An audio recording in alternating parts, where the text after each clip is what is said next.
प्रयोग आहे आणि तो प्रयोग यशस्वी वेळी चाललेला आहे.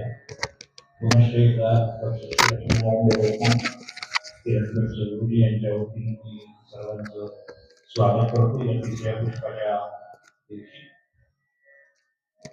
पहिल्या दिवशी आचार्य त्यांचं ज्ञान कर्माडी भक्ती हे बहुजन काल आपण ईश होतो म्हणजे ब्रह्म काय आहे, कोणत्या प्रकारे वागलं की आपल्याला त्या तत्वापर्यंत जाता येईल.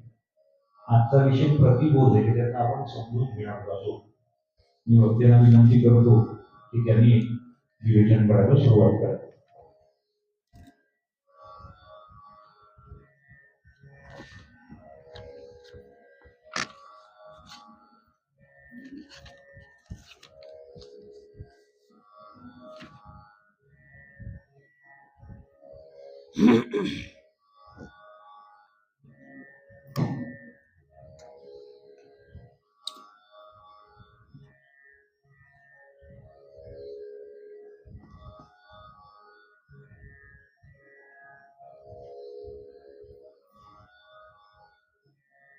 मंगलाचरण नामस्मरण आपण सुरू करूया.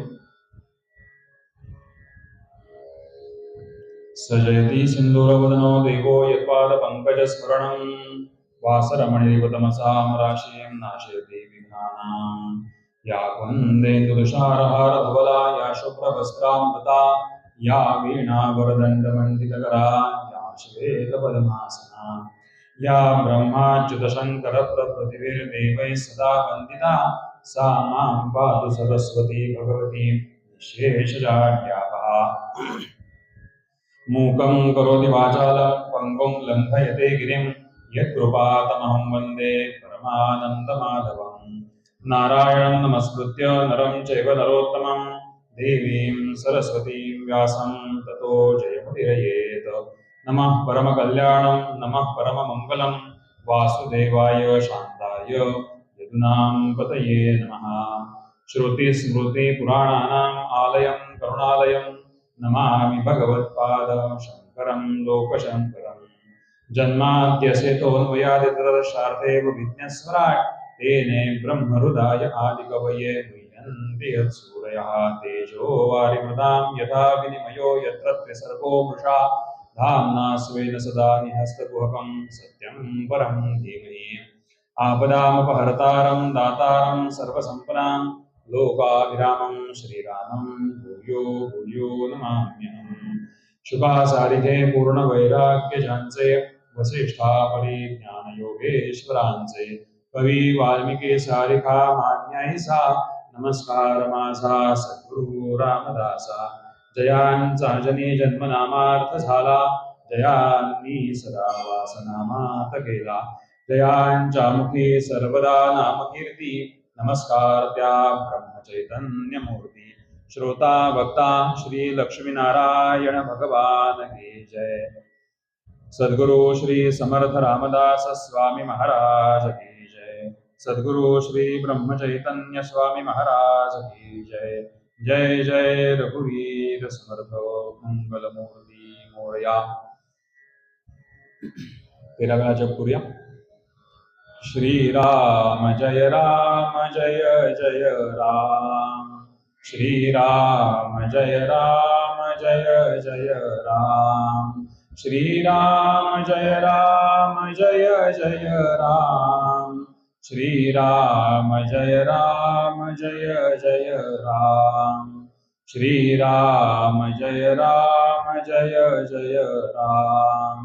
श्रीराम जय जय राम.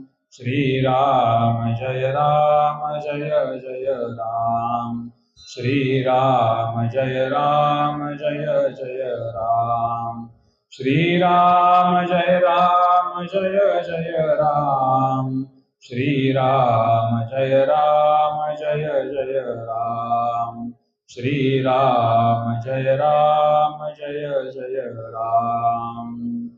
सियावर रामचंद्र की जय. सगळ्यांना नमस्कार. नमो नमः. आद्य शंकराचार्यांच्या जयंतीच्या निमित्ताने यावर्षी पहिल्यांदा आपण ही व्याख्यानमाला आयोजित केलेली आहे. यावर्षी या व्याख्यानमालेचं पहिलं वर्ष आहे असं म्हणायला हरकत नाही.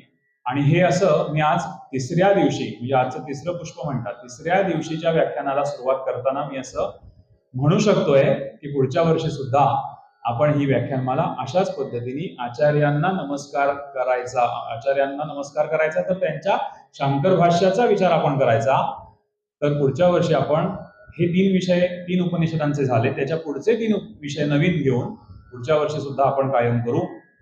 नारायणाची कृपा, रामाची कृपा, आतापर्यंत प्रामाणिकपणे केलेला प्रयत्न अभ्यासाचा, जे आमच्या गुरुजींनी आम्हाला शिकवलंय त्यातलं आम्हाला जेवढं घेता आलं, मला जेवढा त्यातला अभ्यास करता आला, यथामती यथाशक्ती, तेवढं देवाच्या कृपेने तुमच्या सगळ्यांसमोर मांडण्याचा प्रयत्न.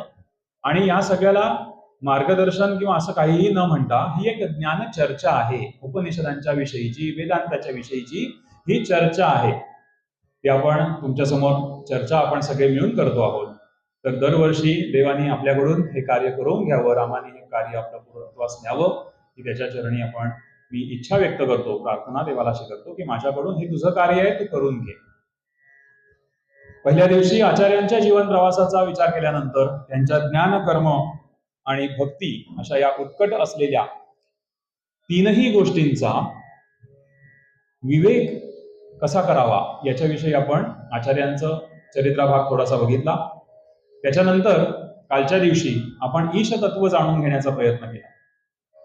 परमात्मा, परमेश्वर नक्की कसा आहे, माझा देव कसा आहे, परब्रह्म परमात्मा आहे, देव आहे म्हणजेच ब्रह्मतत्व आहे, म्हणजेच आत्मतत्व आहे. अहम ब्रह्मास्मी, तत्वम असि, प्रज्ञानम ब्रह्म आणि अयम आत्मा ब्रह्म, या 4 महावाक्यांचा उल्लेख आपण कालही केला. प्रत्येक उपनिषदामध्ये आपण हा उल्लेख करू शकतो, असंच सगळं लिहिलेलं आहे. आणि काल आपण पाहिलं की ईशतत्व आपण समजून घेण्याचा प्रयत्न केला. थोडक्यात प्रतिमा आपण पाहिली, फोटो आपण पाहिला आणि वर्णन केलं. कसं आहे, कसा दिसतो, काय काय गुण त्याच्याकडे आहेत. 11 उपाध्या आपण त्यांना लावल्या. 11 उपाध्या शास्त्रकारांनी ज्या आपल्याला सांगितल्या त्याचा अर्थ आपण समजून घेतला की नक्की भगवंत आहे कसा, त्याचं वर्णन कसं आहे. त्याच्यानंतर तिथपर्यंत पोचायचं कसं, आणि पूर्ण उपनिषदांचा, वेदांताचा अभ्यास करण्यासाठी आपल्याला आवश्यक असलेल्या संकल्पनांचं स्पष्टीकरण काल आपण केलं. त्याच्यामध्ये खूप काही कठीण अशा संकल्पना होत्या, पण त्या जेवढ्या करता येतील तेवढ्या सोप्या करण्याचं आपण प्रयत्न केला आपण त्या चर्चेतनं. मग द्वैत अद्वैत, संभूती असंभूती, कर्म अकर्म, विद्या अविद्या, या सगळ्या संकल्पनांचं स्पष्टीकरण आपण काल केलं. आणि सगळ्यात महत्वाची गोष्ट अशी आहे की ती आपण रोजच्या जीवनात, डे टू डे लाईफ मध्ये, रोज सकाळी उठल्यापासून रात्री झोपेपर्यंत आपण या गोष्टी कशा जगू शकतो, कशा आचरणात आणू शकतो, याच्याविषयीचा विचार आपण काल केलेला आहे. आपण प्रतिमा बघितलेली आहे, देवाचं वर्णन काल केलेलं आहे. आता आपल्याला एक गोष्ट नक्की पटली असेल आज की ईश्वर हा चराचरात आहे. हे वाक्य सहजासहजी घेण्यासारखं नाही, हे वाक्य गांभीर्याने घेण्यासारखं आहे.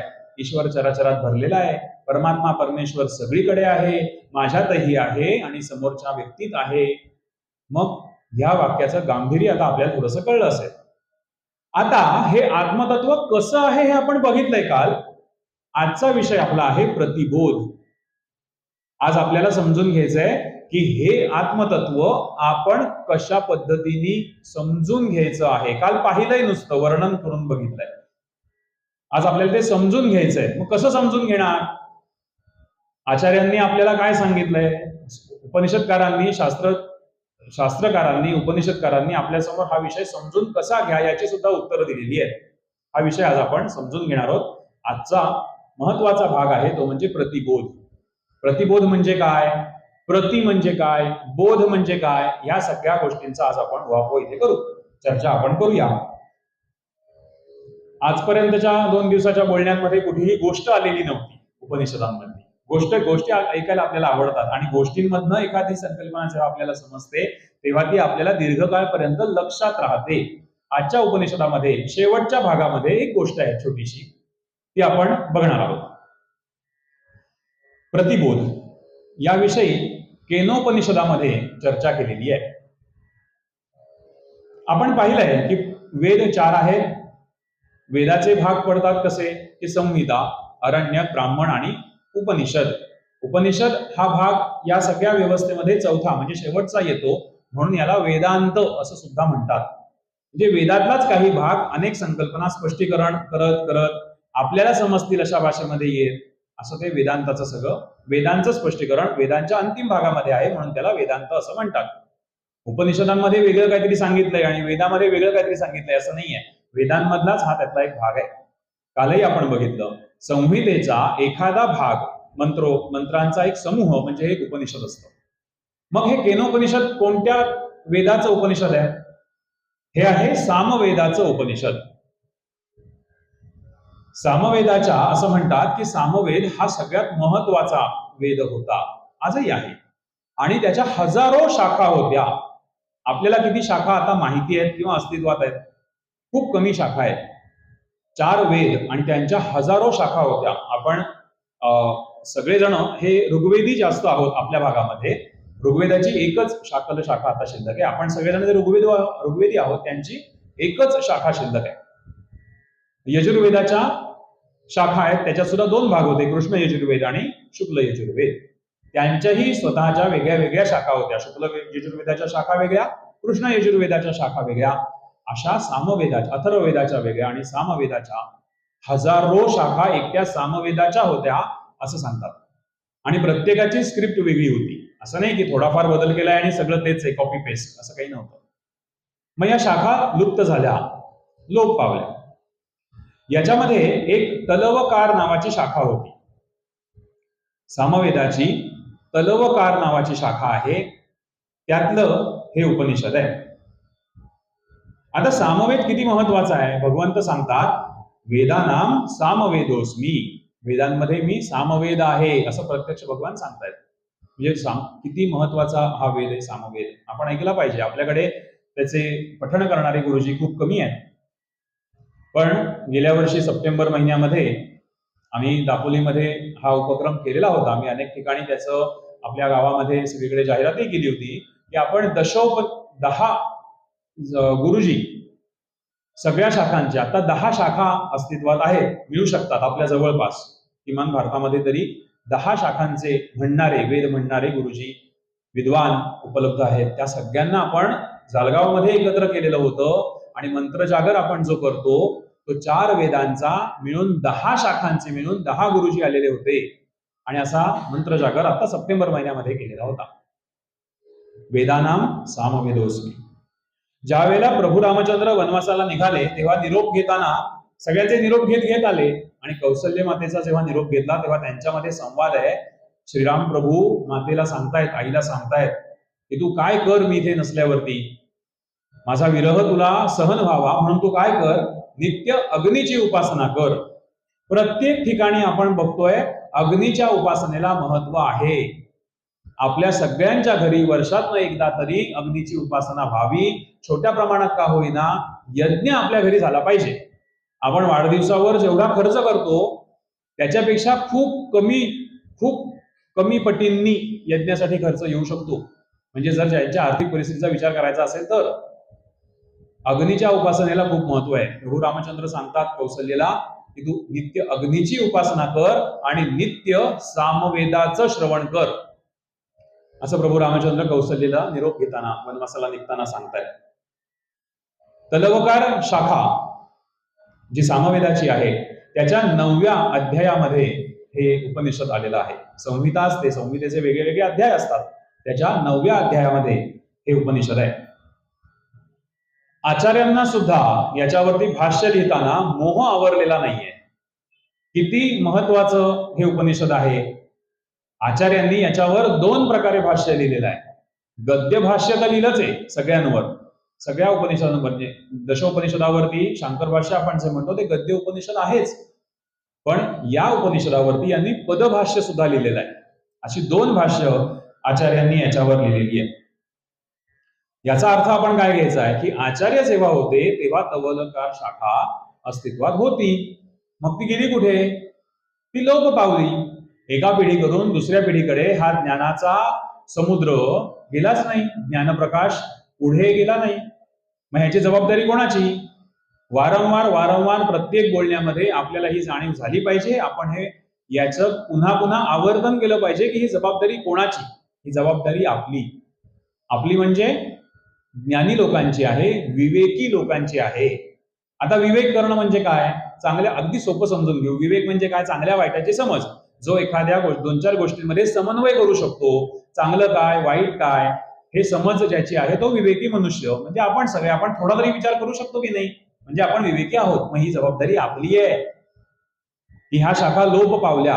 निदान आज जेवढं ज्ञान आहे हे तरी पुढे लोप पावू नाहीये. मागचं झालं ते आपण काही करू शकत नाही त्याच्यामध्ये. मग आज जे ज्ञान आहे ते तरी आपण पुढच्या पिढ्यांमध्ये देऊ शकतो. आता असलेली जबाबदारी तरी आपण स्वीकारू शकतो. ज्ञान परंपरेचं संरक्षण करणं, संवर्धन करणं ही आपली जबाबदारी आहे. आपण जर का प्रत्येक काळाचा विचार केला तर समाज मन किंवा समाजातली लोक साधारणपणे कशी आढळतात आपल्याला, आपण विचार केला पाहिजे. विचार करा, विचार एव हीच आपली बेसलाईन आहे सगळी. कुठच्याही युगामध्ये, कुठच्याही काळामध्ये साधारणपणे समाज कसा असतो? 15% लोक ही चांगल्या वृत्तीची असतात समाजामध्ये आणि 15% लोक ही थोडीशी वाईट काहीतरी प्रवृत्तीची असतात. वाईटच असतात असं नाही, कारण दुरितांचे तिमिरे जावो प्रार्थना करतोय आपण. वाईटच असतात असं नाही, थोडं काहीतरी वाईट प्रवृत्तीची 15% लोक असतात. 15% लोक सत्पुरुष, चांगली लोक असतात, पुण्यकर्म कायम चांगलं काम करणारी असतात. आणि 70% लोक जी आहेत ना, ही फक्त अनुयायी असतात, फॉलोअर्स. मग ज्या विभागामध्ये या लोकांचं संघटन मजबूत असतं, ज्या लोकांचं संघटन मजबूत असतं त्यांना ते 70% लोक फॉलो करतात. ज्या विभागामध्ये सज्जनांचं संघटन मजबूत, तिकडे ते 70% लोक त्यांच्या पाठीशी उभे राहतात. आणि ज्या विभागामध्ये वाईट प्रवृत्तीच्या लोकांचं संघटन मजबूत, तिकडे ते लोक त्यांना फॉलो करतात.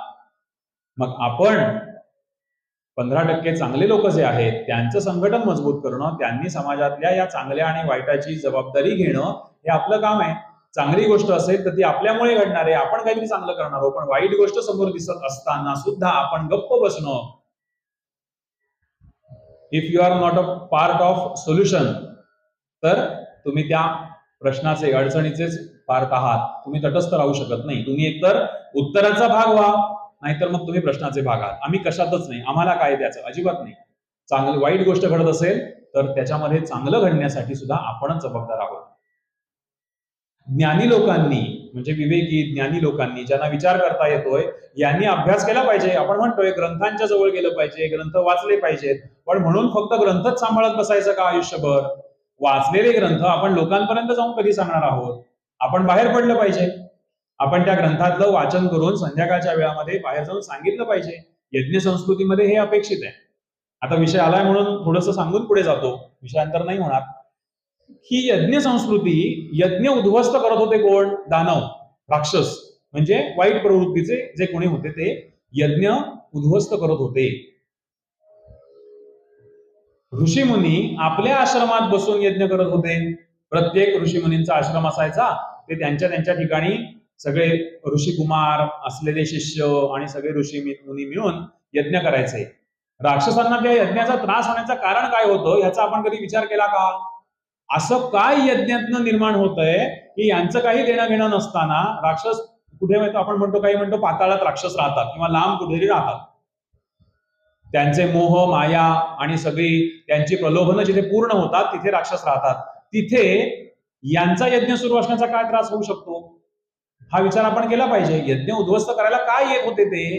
कारण यज्ञामध्ये अपेक्षित काय आहे की सकाळी आपली अन्निक उरकावी, पूजन काय असेल ते करावं, यज्ञ करावा, दुपारी विश्रांती घ्यावी आणि संध्याकाळी ज्या ठिकाणी यज्ञ आहे त्याच्या आजूबाजूच्या परिसरामध्ये जाऊन त्या लोकांमध्ये आत्मविश्वास निर्माण करावा. चांगल्या गोष्टी, वेदांमधलं ज्ञान, आज आपण ह्या ज्या ज्ञान चर्चा करतोय ह्या समाजात जाऊन कराव्यात. त्यांच्यामध्ये ऊर्जा निर्माण करावी, तेज भरण्याचं काम हे ऋषीमुनी करत होते. हे यज्ञ संस्कृतीतनं अपेक्षित आहे. आणि एकदा काय लोकांमध्ये जागृती निर्माण झाली, आत्मविश्वास निर्माण झाला की ते गुलामगिरीत राहणार नाहीत. आणि म्हणून त्या राक्षसांना या गोष्टीचा त्रास व्हायचा की हा यज्ञच उद्ध्वस्त केला, ह्या ऋषीमुनींनाच उद्ध्वस्त केलं की मग ते त्या भागामध्ये जाणार नाहीत, ते त्यांचं जे काही कार्य आहे ते करणार नाहीत. म्हणून यज्ञ उद्ध्वस्त करत होते. यज्ञ संस्कृती ही खूप मोठी परंपरा असलेली आपली यज्ञ संस्कृती आहे. तिचं जतन आपण केलं पाहिजे. प्रत्येकाच्या वाढदिवसाला किमान एक यज्ञ आपण केला पाहिजे. डोंबिवलीच्या गणपतीच्या मंदिरातली व्हॉट्सअप पोस्ट सगळ्यांनी पाहिली असेल, फेसबुकला सगळ्यांनी पाहिलं असेल. चांगला उपक्रम आहे. वाढदिवसाच्या दिवशी त्यांनी नोंदणी घेतली आहे शुल्क ठेवून, की या माझा वाढदिवसाच्या दिवशी यज्ञ आमच्या या देवळात आम्ही करून देऊ, असं त्यांनी इनिशिएटिव्ह घेतलेला आहे, पुढाकार घेतलेला आहे. आपण त्यातनं काय घेतलं? त्यामुळे यज्ञ संस्कृतीविषयी शास्त्रकार, उपनिषदकार प्रत्येक वेळेला आपल्याला सांगतायत की यज्ञ संस्कृती किती महत्वाची आहे. आपण जे काही आपल्याला पाहिजे ते आपण अग्नीकडेच मागतोय, अग्नीच आपल्याला सगळं पुरवतोय. आपल्यामध्ये सामर्थ्य आणि बल भरण्याचं काम अग्नी करतो, म्हणून यज्ञ संस्कृतीला महत्व आहे. ही आपली जबाबदारी आहे, ज्ञान परंपरेचं संरक्षण करणं आणि संवर्धन करणं. या उपनिषदाचा विचार करताना मी म्हटलं शेवटच्या भागामध्ये एक गोष्ट आहे. या उपनिषदामध्ये 5 देवतांचा उल्लेख आहे. अग्नी, वायू, इंद्र, यक्ष आणि हेमवती उमा. आता या देवतांमधले आपल्याला अग्नी आणि वायू माहिती आहे. अग्नी म्हणजे अग्निदेव, वायू हा वायुदेव, इंद्र सुद्धा आपल्याला माहिती आहे, देवांचा राजा इंद्र. मालिकांमधनं आपल्याला इंद्राचं स्वरूप कसं दाखवलंय ते मी सांगत नाही आता, पण इंद्र आपल्याला माहिती आहे आणि तीच आपल्यामध्ये मनामध्ये प्रतिमा निर्माण झाली की इंद्र ना, इंद्र अशी. पण तो काय आहे तो आपल्याला आज समजून घ्यायचा आहे. त्याच्यानंतर 2 देवता सांगितले, त्या म्हणजे यक्ष आणि हेमवती उमा. यक्ष म्हणजे जो आपल्याला माहिती आहे त्याचप्रमाणे आहे, एक अद्भुत असं काहीतरी. यक्ष ही देवता अद्भुत आहे, आकलना पलीकडची आहे असं. आणि हेमवती उमा. आता अखंड सगळ्या उपनिषदांमध्ये, वेदांगामध्ये कुठेही या हेमवती उमेविषयी दुसरीकडे कुठेही उल्लेख आलेला नाही. इथेच एकमेव एका ठिकाणी हेमवती उमा या नावाचा उल्लेख आहे. काही तत्वचिंतकांनी या हेमवती उमेला पार्वती जवळ, हिमालय कन्या पार्वती तिच्याजवळ तिची तुलना केलेली आहे. काही जण त्याच्याशी संबंध जोडतात. शाक्त तंत्रामध्ये ही हेमवती उमा ही ज्ञानाची देवता सांगितलेली आहे. शाक्त तंत्र जे आहे त्याच्यामध्ये ज्ञानाची देवता म्हणून या हेमवती उमेचा उल्लेख केलेला आहे. याही उपनिषदामध्ये हेमवती उमा ही ज्ञानाचीच देवता सांगितलेली आहे. पण पुन्हा कुठेही हेमवती उमा हा उल्लेख आपल्याला आढळत नाही. आता या उपनिषदाला केनोपनिषद हे नाव का पडलं असेल? तर या उपनिषदाची सुरुवात केन या शब्दांनी आहे, म्हणून याला केनोपनिषद असं म्हणतात. आणि काही जण याला तलवकार उपनिषद असं सुद्धा म्हणतात, त्या शाखेचं ते असल्यामुळे. शिष्यांनी आपल्या गुरूंना काही प्रश्न विचारले आणि या प्रश्नांची उत्तरं गुरूंनी दिलेली आहेत. असा प्रश्न उत्तर रूपी संवादात्मक हे उपनिषद आहे. 4 खंड आणि 34 मंत्र या उपनिषदामध्ये आहेत, केन उपनिषदाच्या. प्रत्येक उपनिषदाला शांती मंत्र सांगितलेला आहे, आधी आणि अंती दोन्ही वेळेला, सुरुवातीला पण आहे आणि नंतरही आहे. तर या शांती मंत्रामध्ये पूर्ण सार या उपनिषदाचं आपल्याला दिसतं. या शांती मंत्र हा या उपनिषदाचा शांती मंत्र आहे. मी तुम्हाला सांगतो, तो तुम्हाला कळेल त्याचे शब्द काय आहेत ते. आप्यायन्तु ममांगानी वाक् प्राणश्चक्षुः श्रोत्रमथो बलमिंद्रियाणि च सर्वाणि सर्वं ब्रह्मोपनिषदं मा अहम ब्रह्म निराकुर्याम मा ब्रह्म निराकरोत् निराकरणमस्त्वं निराकरणं मेस्तु. अशा प्रकारचं हे शांती मंत्र आहे. मयि संतु ते मयि संतु. काय सांगितलं या शांती मंत्रामध्ये आपण समजून घेऊया. शांती मंत्र समजून घेतला की बरंच मोठं तत्वज्ञान या शांती मंत्रामध्ये आहे हे आपल्याला समजेल. या शांती मंत्राचा आशय जर का आपण बघितला तर याचे 4 प्रकार आपल्याला पडलेले दिसतात शांती मंत्राचे. पहिला प्रकार आहे, पहिला भाग, माझी सर्व अंग, वाणी, चक्षु, श्रोत्र हे बलवान होवोत. आप्यायन्तु ममांगानी श्रोत्रमथो बलमिंद्रियाणि च, हे सगळे बलवान होवोत म्हणजे माझी इंद्रिय बलवान होवोत, ही पहिली मागणी या शांती मंत्रामध्ये केलेली आहे. दुसरा भाग या शांती मंत्राचा असा आहे, मी ब्रह्म्याचा अस्वीकार करणार नाही, ब्रह्म्याने सुद्धा करू नये. थोडं पुन्हा सांगायला लागेल, पुनरावृत्ती होत राहणार, कारण समजून सांगायचंय आपल्याला चर्चा करायची आहे. नुसतं व्याख्यान देऊन निघून जायचं नाही, आपल्याला समजून घ्यायचंय. मी ब्रह्म्याचा अस्वीकार करणार नाही, ब्रह्म्याने सुद्धा माझा अस्वीकार करू नये. हा दुसरा भाग आहे. तिसरा भाग आहे, माझा आणि ब्रह्म्याचा अभेद्य संबंध निर्माण व्हावा. शांती मंत्रात मागितलंय हा सगळं. आणि चौथा त्यातला भाग आहे, उपनिषदांनी सांगितलेल्या धर्मामध्ये मी रत व्हावं आणि तो धर्म सुद्धा माझ्यामध्ये रत व्हावा. हे 4 भाग या शांती मंत्रामध्ये मागितलेले आहेत. पहिला भाग कळायला सरळ साधा सोपा आहे की माझी सर्व अंग, वाणी, चक्षु, श्रोत्र ही बलवान व्हावी, माझी इंद्रिय सगळी बलवान व्हावी. पहिला भाग कळायला सरळ सोपा आहे. दुसरा आणि तिसरा जो विषय आहे की मी अस्वीकार करणार नाही, त्यांनी माझा अस्वीकार करू नये आणि त्याचा आणि माझा अभेद्य संबंध निर्माण व्हावा.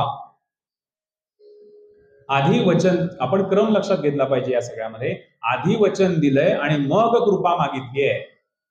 मी ब्रह्म्याचा अस्वीकार करणार नाही, त्यांनी माझा करू नये, त्याचा आणि माझा अभेद्य संबंध निर्माण व्हावा.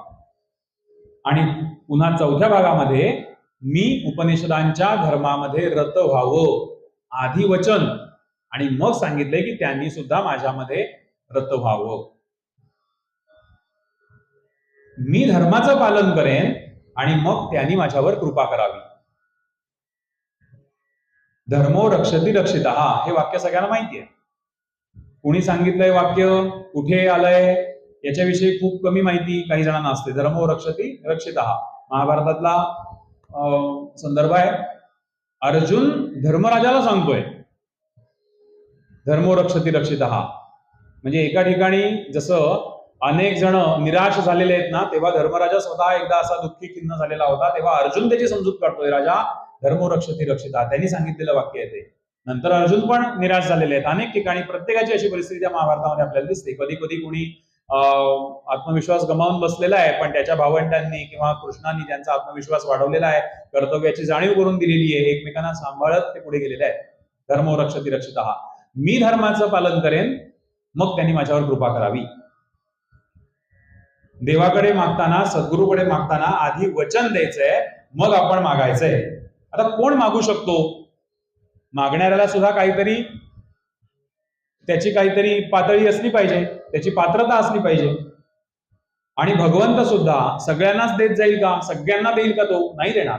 तिथे सुद्धा सिलेक्शन आहे, कोणाला द्यायचं आणि कोणाला नाही द्यायचं. भगवंत देताना काय काय पाहतो? प्रारब्ध, क्रियमाण, संचित हे सगळं बघून द्यायला लागतं ना. पण उपनिषदकार इथे सांगतात, जो वचन देतो ना त्याला भगवंत देतोच, त्याच्यावरती तो कृपा करतो. आता या वचनांमुळेच कदाचित आपल्याकडे नवसाची परंपरा आली का? नवस बोलण्याची परंपरा आली का? आपण आता जे उपनिषदकारांनी या शांती मंत्रामध्ये मागितलंय त्याचा क्रम लक्षात घ्यायला हवा आणि आत्ताच्या काळामध्ये सुरू असलेल्या नवसाच्या परंपरेचा क्रम लक्षात घ्यायला हवा. काय फरक आहे दोघांमध्ये? शास्त्रकार सांगतात तुम्ही आधी वचन द्या, मी धर्माचं पालन करेन, मग तू माझ्यावरती कृपा कर. आणि आपण काय मागतो? माझं तू काम कर, मग मी तुला 5 पेढे ठेवीन. असं नाही आहे. परंपरा चांगली आहे, छान आहे, योग्य आहे परंपरा. आपण देवाकडेच मागणार ना, दुसऱ्याकडे नाही मागणार, आपण सद्गुरूंकडेच मागणार. पण बदल कसा झालाय थोडासा? माझं काम तू कर, मला परीक्षेत तू पास कर, तर मी तुला नारळ ठेवायला येईल, असं नाहीये. मी तू सांगशील तसं मी मागणार आहे आधी, आणि म्हणून तू कृपा कर.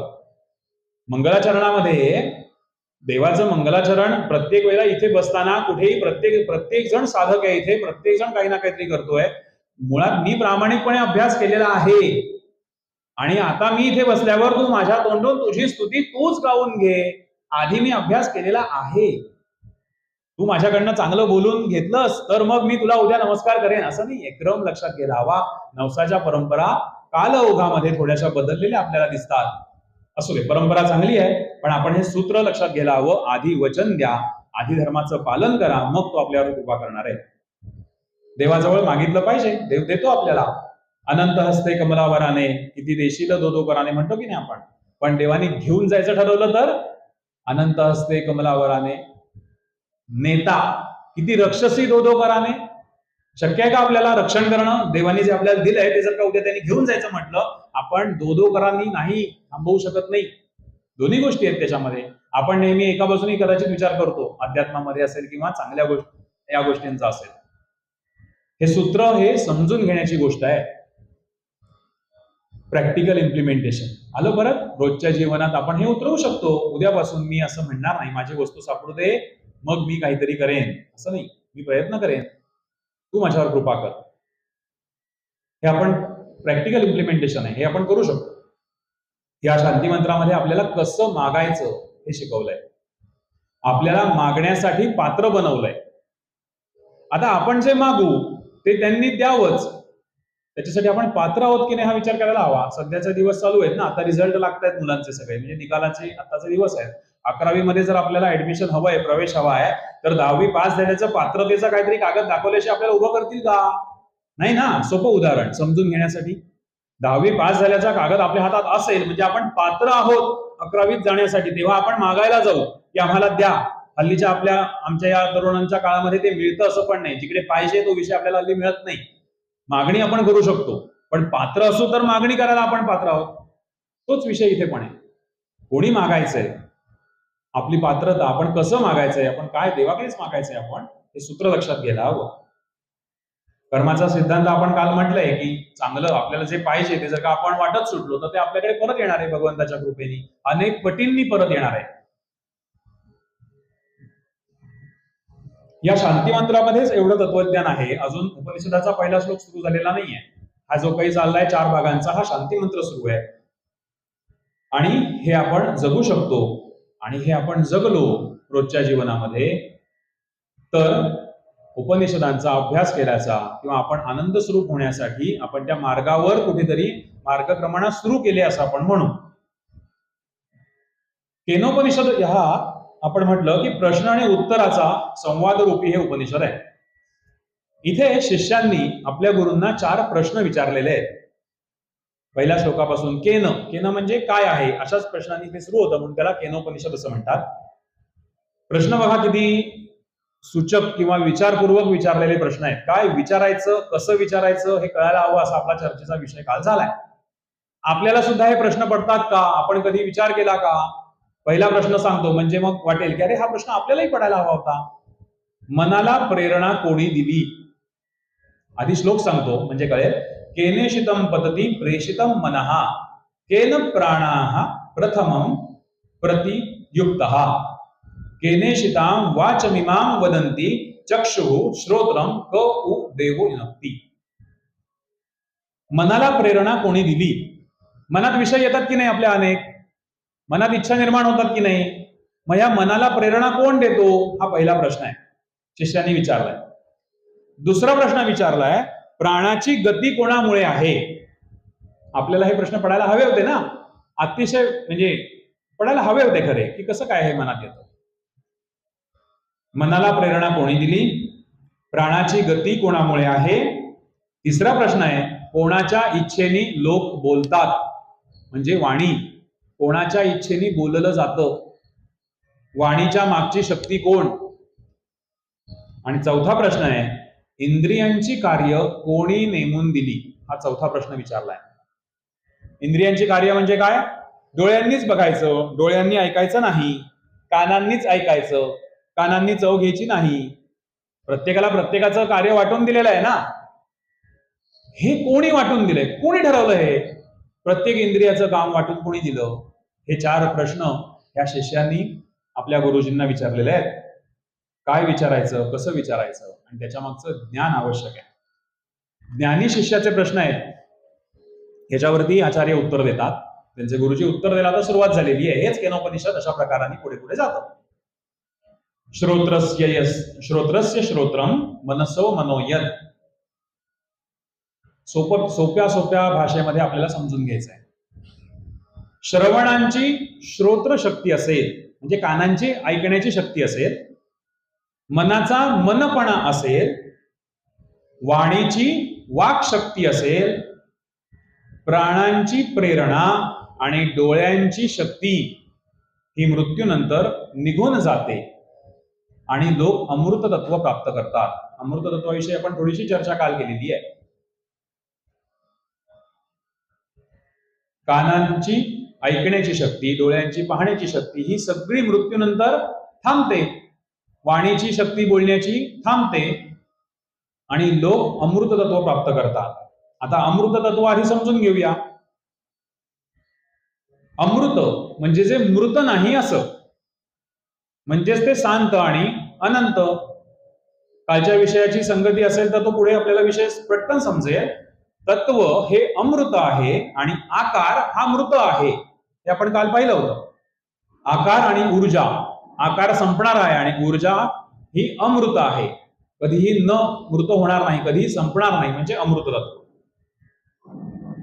मृत्यूनंतर या सगळ्या शक्ती निघून जातात. का निघून जातात? यातलं कुठलंही इंद्रिय हे मृत्यू झाल्यानंतर काम करत नाही. त्याचं उत्तर आचार्यांनी दिलंय, आपण समजून घ्यायला हवं. या इंद्रियांना सुद्धा कुठेतरी प्रेरणा आवश्यक असते काम करण्याची. त्यांना नेमून दिलेलं कर्म करण्यासाठी या इंद्रियांना प्रेरणेची गरज आहे. ही प्रेरणा कोण देतं असा जो शिष्यांनी प्रश्न विचारलाय, त्याच्यावर आचार्य म्हणतात हे स्पष्टपणे सांगता येत नाही. या सगळ्या इंद्रियांच्या मागची प्रेरणा कोण आहे हे स्पष्टपणे सांगता येत नाही, पण याचा प्रारंभ कुठून झाला याचा शोध घेण्यासाठी उपनिषदकार आपल्याला सांगतात की तुम्ही अंतर्मुख व्हा. अंतर्मुख व्हा म्हणजे विचार करा, तुमचा तुम्ही विचार करा की हे सगळी शक्ती कुठून आलेली असेल. अंतर्मुख व्हा असं सांगताना अंतर्मुख झाल्यामुळे काय होईल? आपली बुद्धी सूक्ष्म होईल आणि सूक्ष्म बुद्धी ही ब्रह्म्याचा वेध घेऊ शकते. ही सूक्ष्म बुद्धी ज्यांच्याकडे आहे त्यांना म्हणतात धीर पुरुष. आपला विषय चाललाय या सगळ्या मागची प्रेरणा कोण देतो, आणि त्याचं उत्तर देताना हे सगळं आचार्य सांगतायत की मृत्यूनंतर ह्या सगळ्या इंद्रियांच्या मागची प्रेरणा नाहीशी होते, ते सगळं त्यांचं कार्य थांबतं. आता हे जाणून घेण्यासाठी तुम्ही अंतर्मुख व्हा म्हणून सांगतायत, आणि अंतर्मुख झाल्यावरती तुम्ही ब्रह्मतत्वाचा विचार करू शकाल, कारण तुमची बुद्धी सूक्ष्म होईल. आपण दोन गोष्टी, ही गोष्ट दोन प्रकारे समजून घेऊया. कालही आपण म्हटलं होतं की आत्मा अमर आहे, कारण आत्म्याला आपण काय म्हटलं होतं? ऊर्जा म्हटलं होतं, की जी एका आकारातून दुसऱ्या आकारामध्ये जाणार आहे. Energy can converted from one form to another.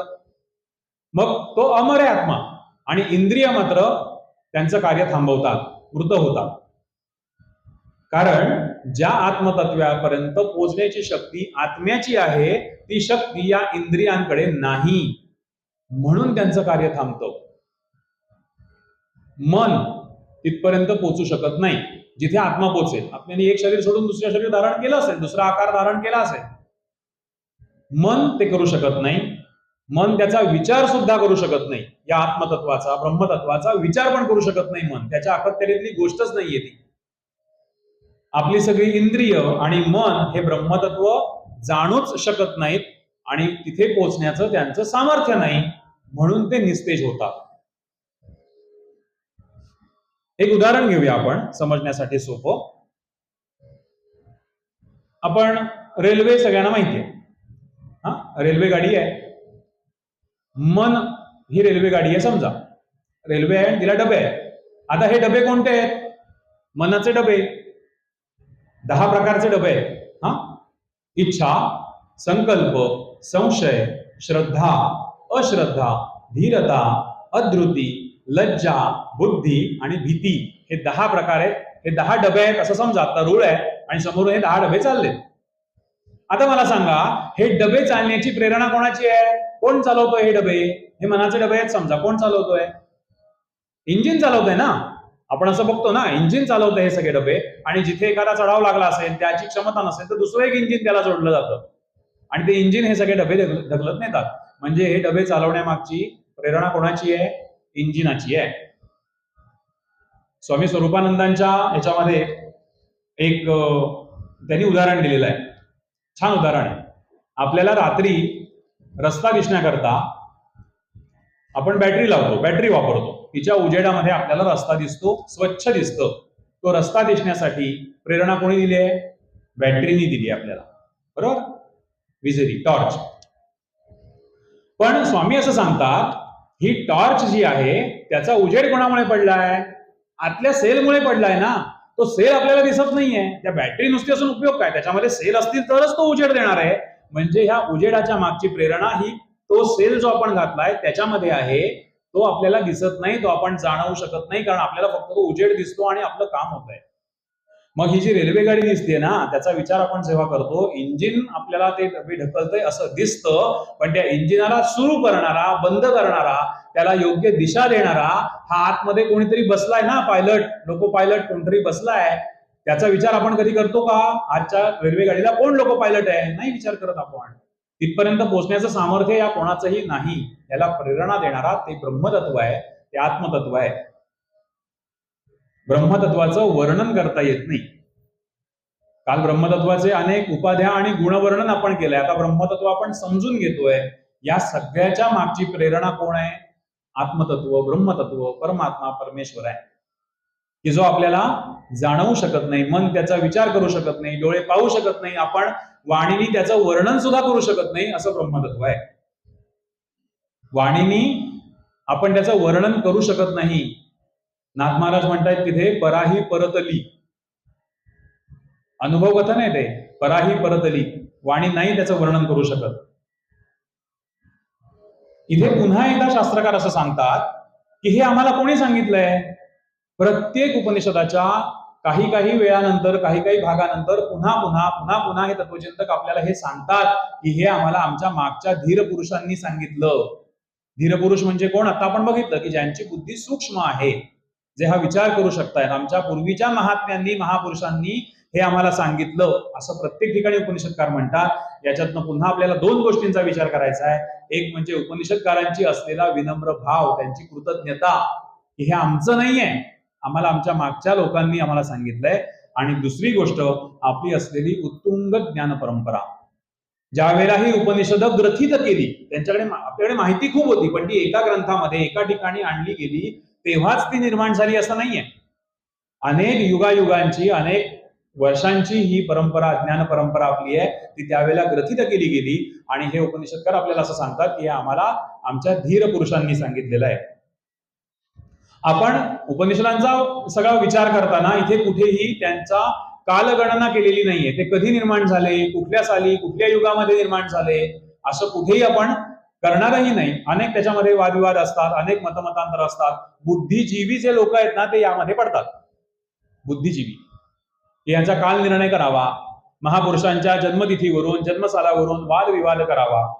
आणि आपण काय करायचंय? या वादामध्ये पडायचं नाही. आपण त्या सत्पुरुषांनी जी ग्रंथसंपदा निर्माण केलेली आहे त्यांचा अभ्यास करावा, त्यांच्या चरित्राचा अभ्यास करावा. आणि आज राष्ट्र निर्मितीसाठी, ज्ञान परंपरा समृद्ध होण्यासाठी आपण त्यातलं काय घेऊ शकतो याचा विचार आपण करायचा.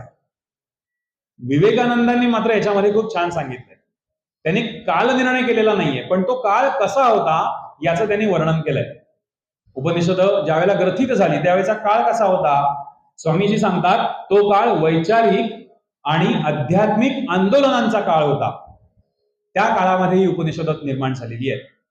वैचारिक आणि आध्यात्मिक आंदोलन किती मोठा विषय आहे हा. आणि आताची आंदोलनं आपण बघतोय कशा प्रकारची चाललेली आहेत ती. अशा वैचारिक आणि आध्यात्मिक आंदोलनं जेव्हा घुसळण ह्या सगळ्याची होत होती त्यावेळेला ही उपनिषद ग्रथित झालेली आहे. आचार्य सांगतायत वाणीला हे सांगता येत नाही, डोळ्याला हे दिसत नाही, कानाने ऐकता येत नाही, मन विचार सुद्धा करत नाही, असं हे ब्रह्मतत्व आहे. श्वासोच्छ्वास ब्रह्मतत्व करत नाही, पण प्राण ज्याच्यामुळे हा श्वासोच्छ्वास करतो त्याच्या मागची प्रेरणा ही ब्रह्मतत्व आहे. ब्रह्मतत्वामुळे आपला श्वासोच्छ्वास होतो. आता एवढं सगळं सांगून झाल्यानंतर आचार्य पुढे सांगतायत की हे सगळं ऐकलं की कदाचित कोणाला असं वाटत असेल, कुठल्या शिष्याला असं वाटत असेल की आता मला ब्रह्मतत्वाचं ज्ञान झालं, मला कळलं ब्रह्मतत्व काय आहे ते, ब्रह्मतत्वाचं वर्णन आम्हाला माहिती आहे, ब्रह्मतत्व आहे कसं ते आम्ही अभ्यासलंय आणि आता आम्हाला कळलंय. डोळे बघू शकत नाही, मन विचार करू शकत नाही, कानाने ऐकत नाही, वाणीने सांगता येत नाही, आम्हाला ब्रह्मतत्व कळलं काय आहे ते. असा जर एखादा कोणी व्यक्ती असेल, ज्ञानी महापुरुष असेल की जो म्हणेल मला ब्रह्म सगळं कळलेलं आहे, तर आचार्य स्पष्टपणे असं सांगतात की तुम्ही असं समजा की ह्याला काहीच कळलेलं नाहीये. जो म्हणेल मी सर्वज्ञानी आहे, मला नमस्कार करायला या, मी ज्ञानी झालोय, मी ब्रह्मतत्व जाणलेलं आहे, आचार्य सांगतात ह्याला काहीही कळलेलं नाहीये असं तुम्ही समजा. आचार्य इथे सांगतात की तुला अजून मीमांसा करण्याची गरज आहे, तुला अजून शिक्षण घेण्याची गरज आहे. पण इथे विरोधाभास असा आहे की आचार्य हेही सांगतात की असा व्यक्ती जो असेल की जो म्हणेल मला अजून कळत नाहीये, ब्रह्मतत्व अजून नाही समजते, अजून काहीतरी सांगा, हे नाही लक्षात येते, अजून काहीतरी सांगा, तर अशा व्यक्तीला ब्रह्मवेत्ता म्हटलेला आहे की यालाच ब्रह्मज्ञान झालेलं आहे असं आचार्य सांगतात. कारण याची ज्ञान पिपासा अजून शिल्लक आहे, हा योग्य मार्गावर आहे, ह्याला कळेल ब्रह्मतत्व, कारण हा अजून काय अजून काय अजून काहीतरी सांगा, नाही समजत आहे, अजून खूप अभ्यास शिल्लक आहे, असं जो म्हणेल त्याला ब्रह्मतत्व समजलं असं आचार्य म्हणतात. आता प्रश्न आहे, पुढे प्रश्न पडायला पाहिजे आपल्याला की हे सगळं ब्रह्मतत्व कसं आहे, काय आहे, कसं जाणून घ्यायचंय. हे आपण म्हणताना सगळ्या इंद्रियांना ते शक्य नाहीये, मनाला ते शक्य नाहीये, मग कसं शक्य आहे, काय केलं पाहिजे, आपण कशाने जाणता येईल हे ब्रह्मतत्व, साधन काय. आचार्य सांगतात मीमांसा केली पाहिजे, मीमांसा करा. आता मीमांसा या शब्दाचा अर्थ परत समजायला हवा, नक्की काय मीमांसा म्हणजे, प्रॅक्टिकल इम्प्लिमेंटेशन, बाकी त्याची व्याख्या काही असू दे. मीमांसा करणं, उद्या सकाळी आम्हाला मीमांसा करायची तर आम्ही काय करू. मीमांसा करणं याचा अर्थ चर्चा करणं, मीमांसेचा अर्थ आहे वादविवाद करणं, चिकित्सा करणं, प्रश्नोत्तर करणं म्हणजे मीमांसा करणं. आपण मीमांसा करतो, अनेक गोष्टींची मीमांसा करतो, याची मीमांसा करा, अभ्यासाची, शंकर भाष्याची मीमांसा करा, म्हणजे ब्रह्मतत्व समजेल असं आचार्य सांगतात. मीमांसा केली पाहिजे. बरं, आम्ही करू मीमांसा कशी, कोणाचं कार्य आहे मीमांसा करणं, हे कार्य कोणाचं आहे. ब्रह्मतत्व जाणून घेण्यासाठी मीमांसा करा आम्हाला पटलं, आम्ही करायला तयार आहोत. मीमांसा हे बुद्धीचं कार्य आहे. पुन्हा एकदा मागचं कालचं आपण थोडंसं आठवूया की बुद्धी वापरायला सांगितलेली आहे, विचार करायला सांगितलेला आहे. मीमांसा करायची हे बुद्धीचं कार्य आहे. मीमांसा करूनच आपण ब्रह्मतत्व जाणून घेऊ शकतो. आचार्य स्पष्टपणे सांगतायत की परमात्मा परमेश्वर जर जाणून घ्यायचा आहे तर तुमच्या बुद्धीला कामाला लावा, बुद्धी वापरा, विचार रेव. शिष्य त्यांना सांगतायत की मी ब्रह्माला जाणलं असंही नाही आणि नाही जाणलं असंही नाही. ज्ञानी शिष्य आहे ना तो, त्यांनी प्रश्न विचारले त्यांच्या गुरुजींना, तेव्हा ते म्हणतात शिष्य की मी ब्रह्माला जाणलं नाहीये का. आपल्या होतं ना असं वर्गामध्ये, अनेक वेळा आपण सगळेजण वर्गामध्ये असं होतं की कळलं नाहीये का. नाही, कळलंय, पण पूर्णपणे कळलेलं नाही, काहीतरी शिल्लक आहे. त्यांना सांगतात तुम्ही मीमांसा करा, बुद्धी वापरा. इथे वरदानंद सरस्वतींनी खूप छान ओवी ह्याच्यामध्ये लिहिलेली आहे. आणि न म्हणे कळत नाही, कळले ही न सांगे काही, जाणीव सारी जिरू न जाई, तोच आहे ब्रह्मवेत्ता. की ज्याला मला हे अजून कळलं नाही हे ज्याला समजतं तोच ब्रह्मवेत्ता आहे. इथे आपल्याला वरदानंद सरस्वती सुद्धा हेच सांगतात. माऊली म्हणते आम्ही जाहलो ऐसे जो म्हणे तो काहीच नव्हे. आम्हाला हे सगळं जाणलेलं आहे, आम्हाला हे सगळं माहिती आहे असं जो म्हणेल तो काहीच नाहीये. मुमुक्षु जनांना ज्ञान जिज्ञासा माऊलींनी उत्पन्न केलेली आहे. वाक्य कठीण आहे. मुमुक्षु जनांना ज्ञान पिपासा जिज्ञासा उत्पन्न केली. आता मुमुक्षु म्हणजे कोण, ज्यांना मोक्षाची इच्छा आहे असे सगळे, त्यांच्यामध्ये त्यांनी ज्ञान मिळवावं, ज्ञानाविषयी जिज्ञासा या ज्ञानेश्वर माऊलींनी आपल्या निर्माण केलेली आहे. आता ह्याचं एक उदाहरण छोटस आपण समजून घेण्यासाठी, संकल्पना समजून घेण्यासाठी बघूया. समजा एखाद्या व्यक्तीने आपल्याला सांगितलं की हे रिकामं मडकं आहे आणि या मडक्यामध्ये मी सगळं अवकाश भरून ठेवलेलं आहे. हे जे काही आकाश आपल्याला दिसतंय, आकाश तत्व जे आपल्याला दिसतंय, हे सगळं आम्ही या मडक्यामध्ये भरून ठेवलेलं आहे. आपला विश्वास बसेल का. सगळी सृष्टी आम्ही ह्या मडक्यामध्ये भरून ठेवलेली आहे. आपल्याला जितकं ते खोटं वाटेल तितकं खोटं ते समजावं. कोणतं, मी ब्रह्मज्ञानी आहे, मला सगळं कळलंय असा म्हणणारा माणूस तितकाच खोटं बोलेल. त्याच्यावर तेवढाच विश्वास ठेवावा जेवढा आपण या गोष्टीवर ठेवू की या मडक्यामध्ये सगळी सृष्टी मी भरून ठेवली आहे असं कोणी सांगायला आला तर. पै शून्य जे दावावे झाले तरी ते बिंदुले पाहिजे एक. शून्य दाखवायचं आहे आपल्याला.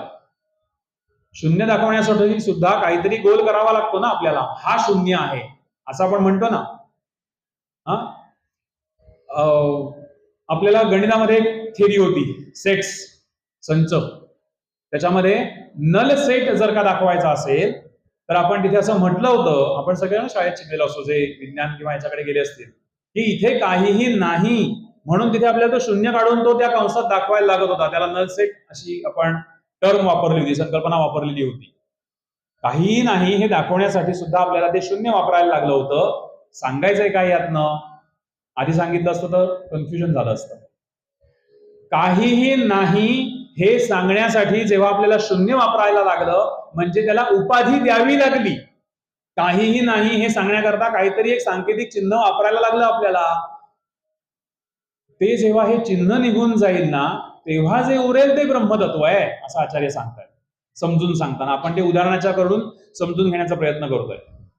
पुन्हा आणखीन त्यात सोपं करायचा प्रयत्न करूया. काल आपण असं म्हटलं होतं की आपण शून्यात कॉन्सन्ट्रेट करू शकत नाही. समोर मूर्ती लागते आणि मूर्तीकडे बघून बघून बघून बघून आपलं एकाग्र चित्त व्हायला लागतं. एक क्षण असा येतो की आजपासून मूर्ती नसली तरी चालेल, मला निर्गुण काय आहे ते कळलंय. शून्य दाखवण्यासाठी या गोलाची त्या वर्तुळाची गरज नाही. मला माहितीये ते शून्य आहे ते. ती जेव्हा उपाधी लावली आपण, ते शून्य काढलं म्हणजे काय केलं? उपाधी लावली. या उपाधी जेव्हा निघून जातील सगळ्या, त्यावेळेला जे शिल्लक राहील, अवशिष्ट जे राहील ते ब्रह्म राहील असं आचार्यांना सांगायचं. थोडं समजून घ्यायला कठीण आहे पण ते आपण एका चॅनलमध्ये आणण्याचा प्रयत्न करतोय. एका रांगेमध्ये संगती आपण जर का जोडत गेलो तर ते आपल्याला कळेल. काहीही नाही हे दाखवण्यासाठी जो गोल आपल्याला काढायला लागतो तो सुद्धा न काढता हे समजायला हवं की हे काही नाहीये, शून्य आहे. ते असं उपाधी जाईल तेव्हा ते ब्रह्मतत्व आहे. ब्रह्मतत्व जाणून घेणं आता तुम्हाला कळलं असेल हे बुद्धीचं काम आहे. हे असं समजून घेणं हे बुद्धीचं काम आहे की नाही? ज्याला ह्यातलं काहीच समजायला, ज्याच्याकडे आकलन शक्ती कमी आहे त्याला हे समजेल का? नाही समजणार ना. ज्याला ह्यातनं हे बुद्धीचं काम आहे. म्हणून ते सांगतात बुद्धी वापरा, विचार करा, अंतर्मुख व्हा, सूक्ष्म बुद्धी वापरा. उपनिषदकार पुढे सांगतात प्रतिबोध विदितम मतममृतत्वम हि विद्यन्ते आत्मना विंदन्ते वीर्यम विद्यन्ते मृतम.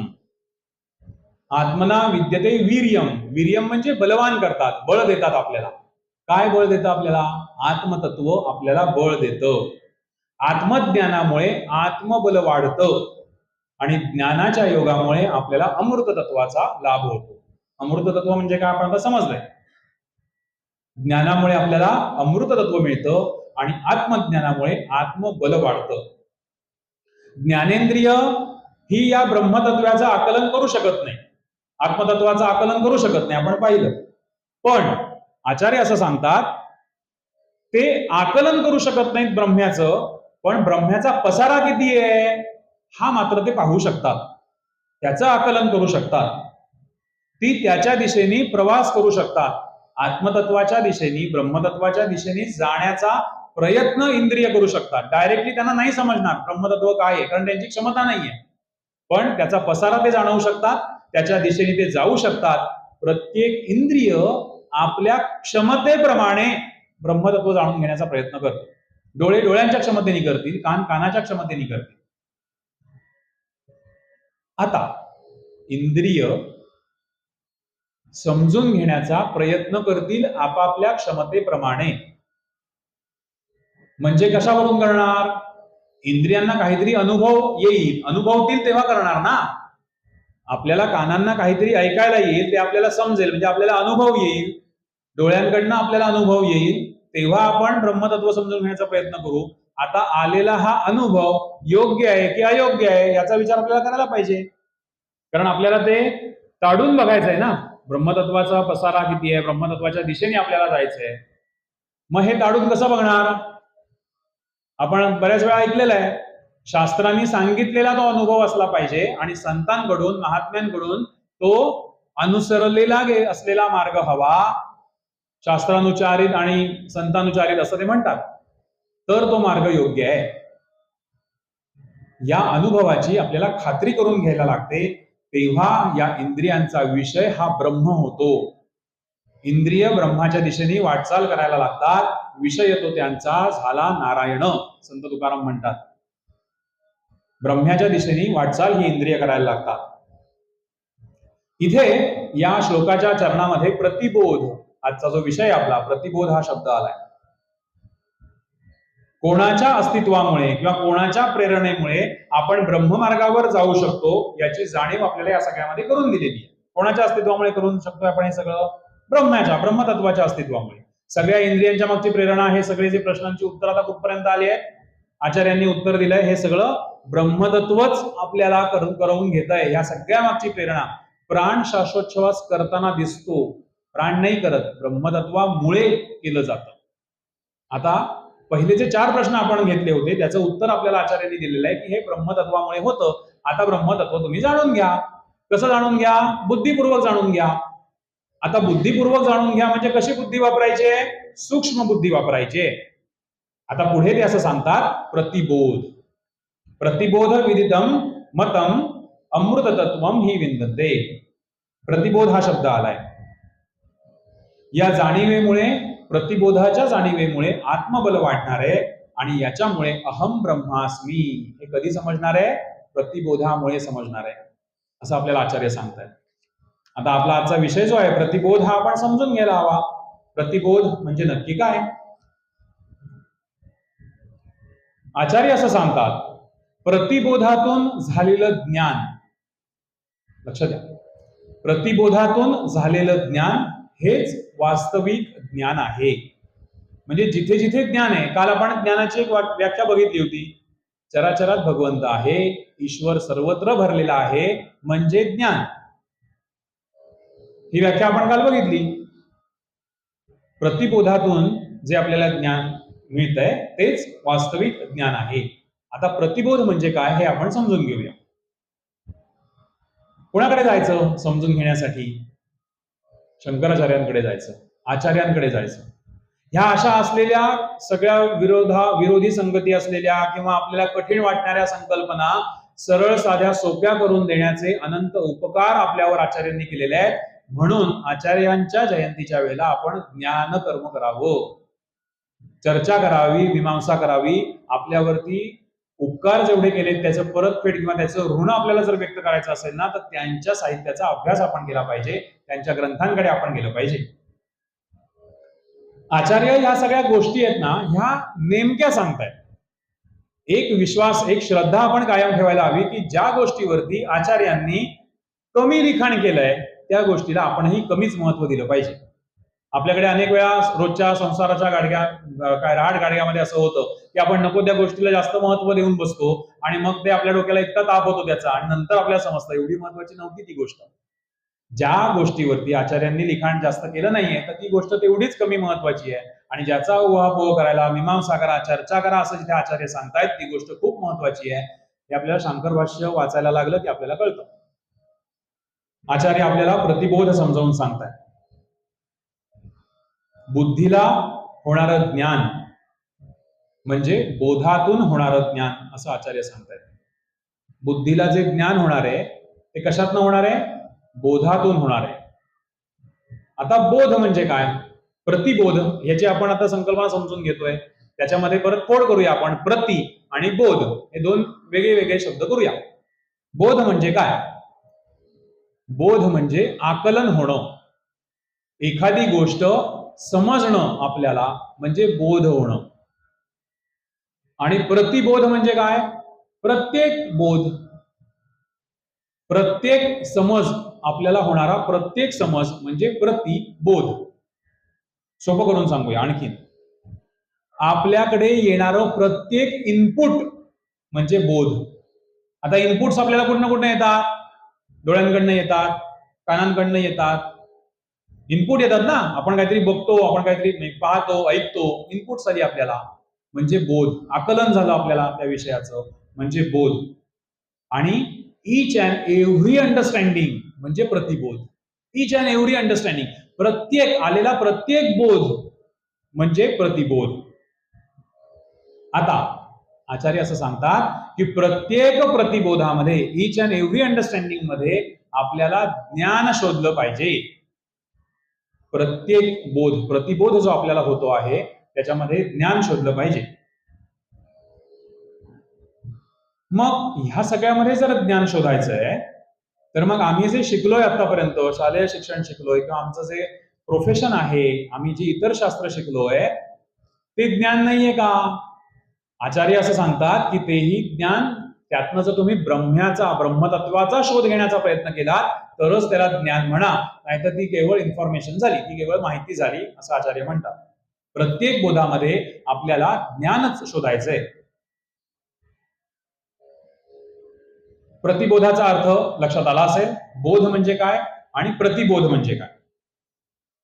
आता आणखीन पुढे जायचंय. आचार्य पुढे जाऊन सांगतात की हा बोध होतो कोणाला? प्रश्न आहे की नाही? प्रश्न पडायला पाहिजेत आपल्याला. हा बोध होतोय कोणाला? बुद्धीला होतो का? मनाला होतो का? आकलन कोणाला होतं? सगळे प्रश्न आपल्याला पडायला हवेत. प्रश्न मी सांगितल्यानंतर तुम्हाला असं वाटत असेल की हा प्रश्न बरोबर आहे.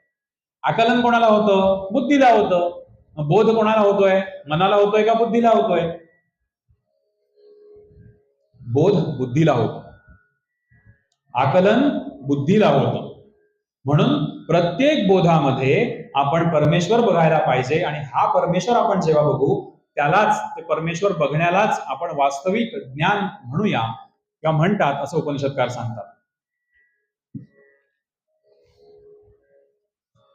एकदा 2-5 मिनिटांसाठी आपण रिव्हिजन करूया. आपण काय नक्की बघतोय, आपण कुठून आलोय. कारण हे इतकं थोडंसं कठीण वाटतं काही वेळेला. सोपं सांगून करण्याच्या प्रयत्नात सुद्धा काही वेळा पाईपलाईन चोकअप होते ना, भरपूर प्रेशर आलं की. शिष्याने आचार्यांना 4 प्रश्न विचारलेत. मनाच्या मागची प्रेरणा कोणाची, वगैरे वगैरे वगैरे. आचार्य त्याचं उत्तर देत आहेत की वाणीला सांगता येत नाही, पराही परतली. डोळ्यांना दिसत नाही, वाणीला सांगता येत नाही, मन विचार करू शकत नाही. हे फक्त बुद्धीचंच काम आहे, ब्रह्मतत्व जाणून घेणं. इथून आपण सुरुवात केलेली आहे. त्याच्यानंतर आचार्यांनी हे सगळे मार्ग सांगितलेत. मीमांसा कर, अंतर्मुख हो, विचार कर, म्हणजे तुला कळेल, आत्मबलामुळे तुझं बल वाढेल. हे सगळं सांगितलेलं आहे. आणि याच्यानंतर आचार्य असं सांगतात की बुद्धी जी वापरायची ती सूक्ष्म बुद्धी आहे. म्हणजेच त्याच्यानंतर आचार्य येतात प्रतिबोधावरती. आपण प्रति म्हणजे काय समजून घेतलं, बोध म्हणजे काय समजून घेतलं. ईच अँड एव्हरी अंडरस्टँडिंग म्हणजे प्रतिबोध. आलेलं प्रत्येक इनपुट, इंद्रियांच्या द्वारे आलेलं इनपुट म्हणजे बोध. आता आचार्य पुढे असं सांगतायत, हे बोध कुठून होतात, स्त्रोत काय आहेत या बोधाचे. बोध होतात हे आपल्याला कळलं. बोध कोणाला होतात? बुद्धीला होतात, हेही आपल्याला कळलं. मग हे येतात कुठून? स्त्रोत, सोर्स काय आहे या बोधांचा? आचार्य सांगतात ह्याचे स्त्रोत 3 आहेत. 3 ठिकाणावरून बोध होतात. कोणत्या? इंद्रिय, ही सगळी इंद्रिय, मन आणि चित्त, या 3 ठिकाणावरून बोध होतात. डोळ्याचं उदाहरण घेऊया पुन्हा एकदा, काल सारखंच. परत परत परत परत तेच म्हणजे आपल्या बुद्धीमध्ये ते स्थिर होईल. एक छान दागिना दिसला, मला हवा. रस्त्यावरून जाताना छान घर दिसलं, माझं असं व्हायला हवं. गाडी दिसली, मला हवी. डोळ्यांनी दिसलं, डोळ्यांनी कोणाला कळवलं? मनाला कळवलं. बघ छान दिसतंय, मला हवंय. आलं मनात, गेलं दुकानात. आमची तरुण पिढी म्हणते असं. मनाला दिसलं, मनाला बोध झाला. डोळ्यांनी मनापर्यंत पोहोचवलं. आणि इथे मेक आहे, समजून घ्या. इंद्रिय नेहमी मनाला रिपोर्ट करतात. कुठलीही गोष्ट जी बघतील ती आणून सोडतात कुठे? मनाकडे सोडतात. आणि मनाने ही आणलेली प्रत्येक गोष्ट बुद्धीपर्यंत पोहोचवायची असते. प्रत्येक वेळेला मन ही गोष्ट बुद्धीला सांगायला जातच असं नाही. इंद्रिय डायरेक्टली बुद्धीला रिपोर्ट करत नाहीत, सांगत नाहीत. इंद्रियांचं आलेलं इनपुट मनापर्यंत येतं आणि मनाकडे आलेला प्रत्येक डाटा हा त्यांनी बुद्धीकडे द्यायचा असतो. प्रत्येक वेळा ते करतातच असं नाही. ही साखळी जर आपण लक्षात घेतली आणि मनाकडे आलेलं प्रत्येक इनपुट जर का आपण बुद्धीकडे पाठवलं तर आपले निर्णय चुकणार नाहीत कधीही. अनेक वेळा आपण म्हणतो की नाही, भावनेच्या भरात मी घेतला निर्णय, पण तुम्ही बुद्धीला रिपोर्ट नाही केलं ना.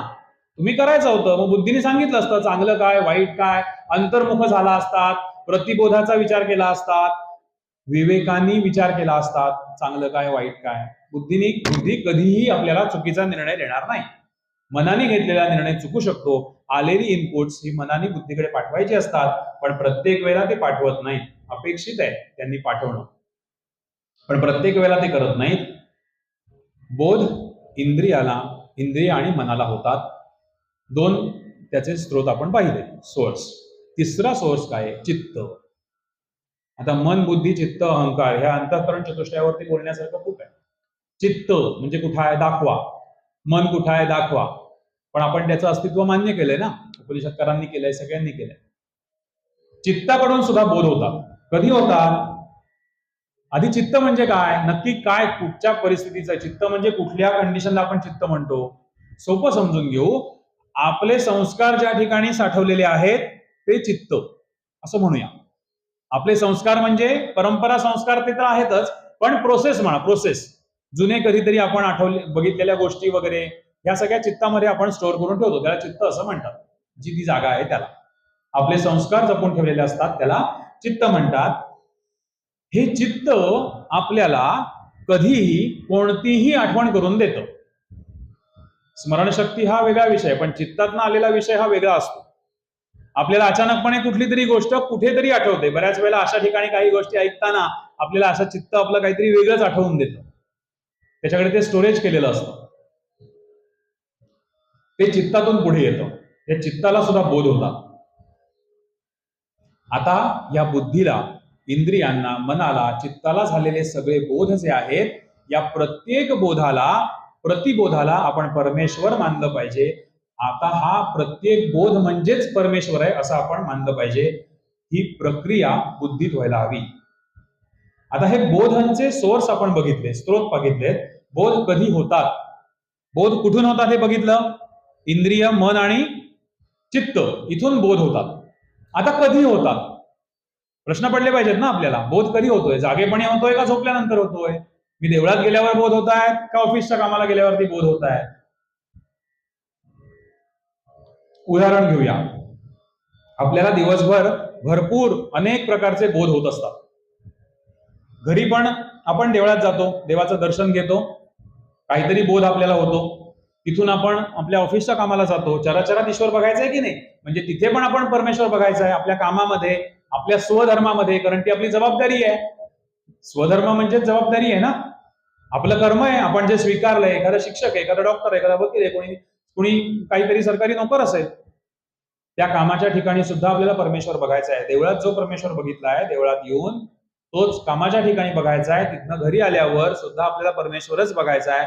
प्रत्येक व्यक्ती आणि प्रत्येक परिस्थिती याच्यामध्ये आपल्याला परमेश्वर बघायचा आहे.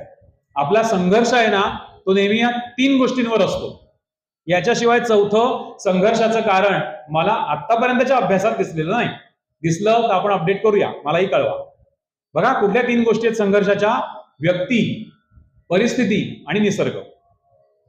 कुठचाही संघर्ष ह्या 3 गोष्टींच्या बाहेर नाहीये. आणि उपनिषदकार, शास्त्रकार आपल्याला असं सांगतात, ह्या 3च गोष्टींमध्ये परमेश्वर बघा. ह्या 3च गोष्टी म्हणजे परमेश्वर आहेत असं समजा. म्हणजे काय होईल? कालपासून आपण ऐकतोय, आपण आनंदमय स्वरूप होऊ. परमेश्वरापर्यंत एकमता जर आपल्याला साधायची असेल तर ह्या 3 गोष्टींमध्ये आपण भगवंत बघायला शिकलं पाहिजे. व्यक्ती, परिस्थिती आणि निसर्ग. सर्वत्र समदर्शन हा एक विषय आपण काल बघितला होता. सगळीकडे समभाव म्हणजेच काय? सगळीकडे एकाच दृष्टीने पाहणं. सगळीकडे आपण परमेश्वर आहे हे आपण बघितलं. माझ्यामध्ये जो आत्मा आहे तोच समोरच्या मध्ये आहे हे आपण जेव्हा बघू, सगळीकडे देव बघायला शिकू, त्यालाच दैवी दृष्टी असं म्हणतात. दैवी दृष्टी म्हणजे वेगळं, त्यांच्याकडे ना दैवी दृष्टी आहे म्हणजे काही वेगळं नाही आहे. सगळीकडे एकदृष्टीने बघणं, एकात्मतेने बघणं म्हणजेच दैवी दृष्टी आहे. विषय चाललाय बोध होण्याचा. बोध जागेपणी होतात. बघितले आता आपण सकाळी देवळातल्या दर्शनाला आल्यापासून रात्री घरी संध्याकाळी जाऊन झोपेपर्यंत बोध आपल्याला होत आहेत. दिवसा बोध होतात, बोध रात्री सुद्धा होतात. रात्री म्हणजे दिवस रात्र नव्हे, झोपल्यानंतर सुद्धा बोध होतात. कसे होतात? उदाहरण घेतल्याशिवाय काय आपल्याला समजणार नाही. बोध रात्री कसे होतात? दृष्टांत, साक्षात्कार, स्वप्नात आपल्याला काहीतरी येणं, दिसणं, हे सुद्धा बोधच आहेत ना. पटण्यासारखं उदाहरण, शाळेत शिकलेलं उदाहरण, कॉलेजला शिकलेलं उदाहरण घ्यायला पाहिजे. भारतीय उदाहरणं आपल्याकडे भरपूर आहेत, संतांची आहेत, अनेकाची आहेत. आपल्यालाही बोध होतात रात्री झोपल्यावरती. पण आपल्याला निक्षून शिकवलं गेलेलं उदाहरण, आपली ज्ञानपरंपरा खंडित करून दुसऱ्यांचं ज्ञान आपल्यावर ते थोपवलं गेलं आणि आम्हीच ते शोधलं, असं सांगणारं एक उदाहरण आपण बघूया. नील्स बोअरची ॲटॉमिक थिअरी. नील्स बोअरनी शोधलं की नाही ॲटॉमिक स्ट्रक्चर? सगळे विज्ञानाचे विद्यार्थी आहेत. आम्हाला शाळेत किंवा कॉलेज, आता मला एक्झॅक्टली माहित नाही ते आम्हाला कितवीला होतं, बहुतेक 11वी-12वीच्या दरम्यान किंवा ॲटॉमिक स्ट्रक्चर जेव्हा आलं तेव्हा असेल. नील्स बोअरने ॲटॉमिक स्ट्रक्चर शोधलं, त्याचा प्रवास सुरू झाला ते शोधण्यासाठी. पुस्तकात छापलेलं आहे, आजही शिकवतात.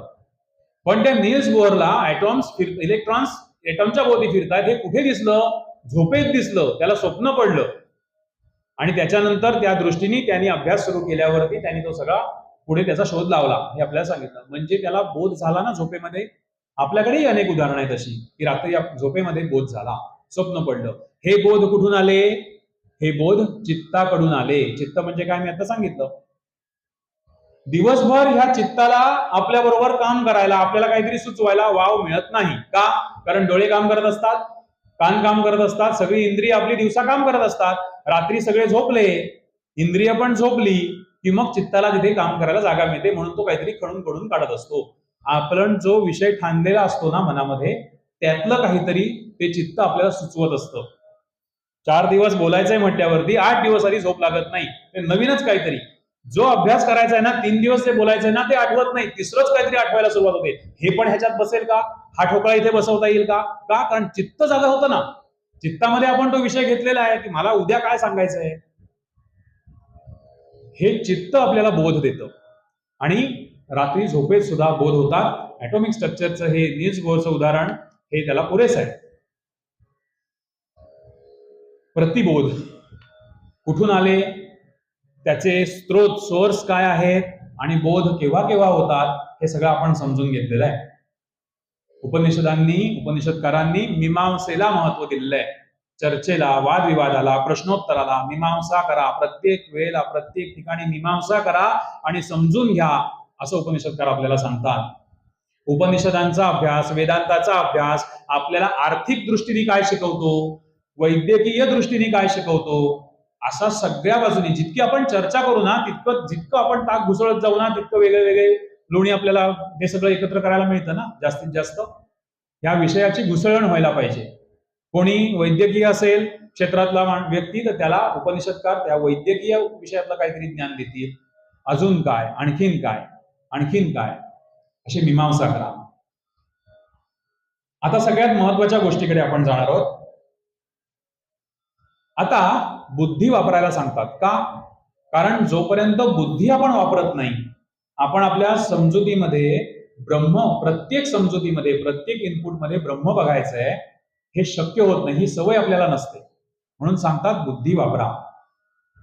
ही सवय आपल्याला लावायला लागेल. त्यासाठी कायम त्याचा विचार करायला आपल्याला हवा.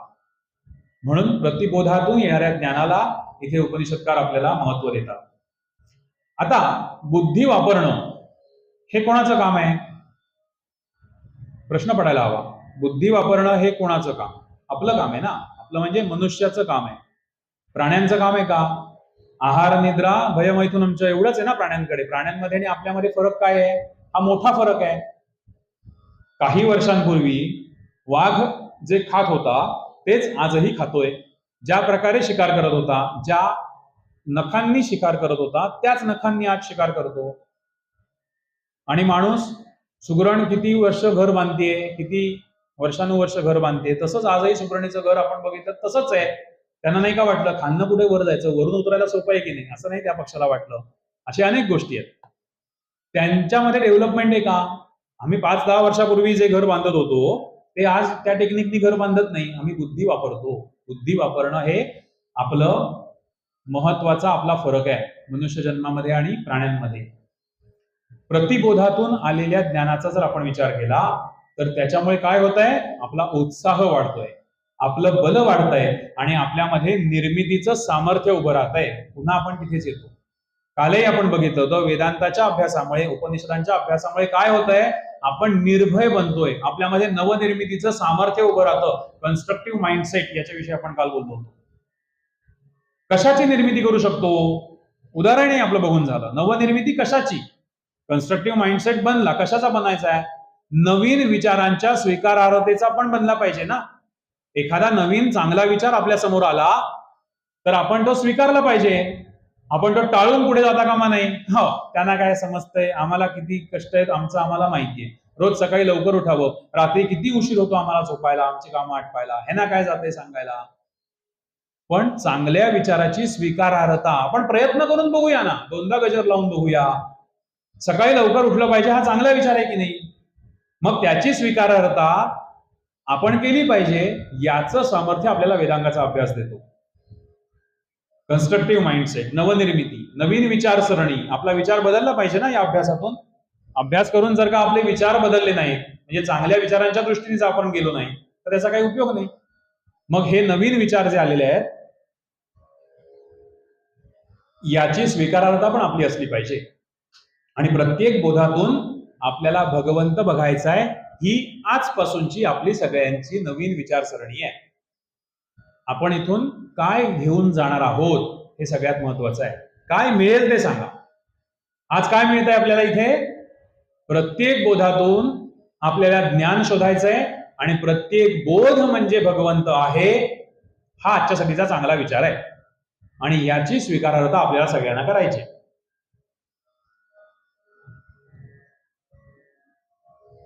या प्रतिबोध हा शब्द आपण वापरायला हवा. बोध, मला कळलं नाही असं पण बऱ्याच वेळा म्हणतो ना.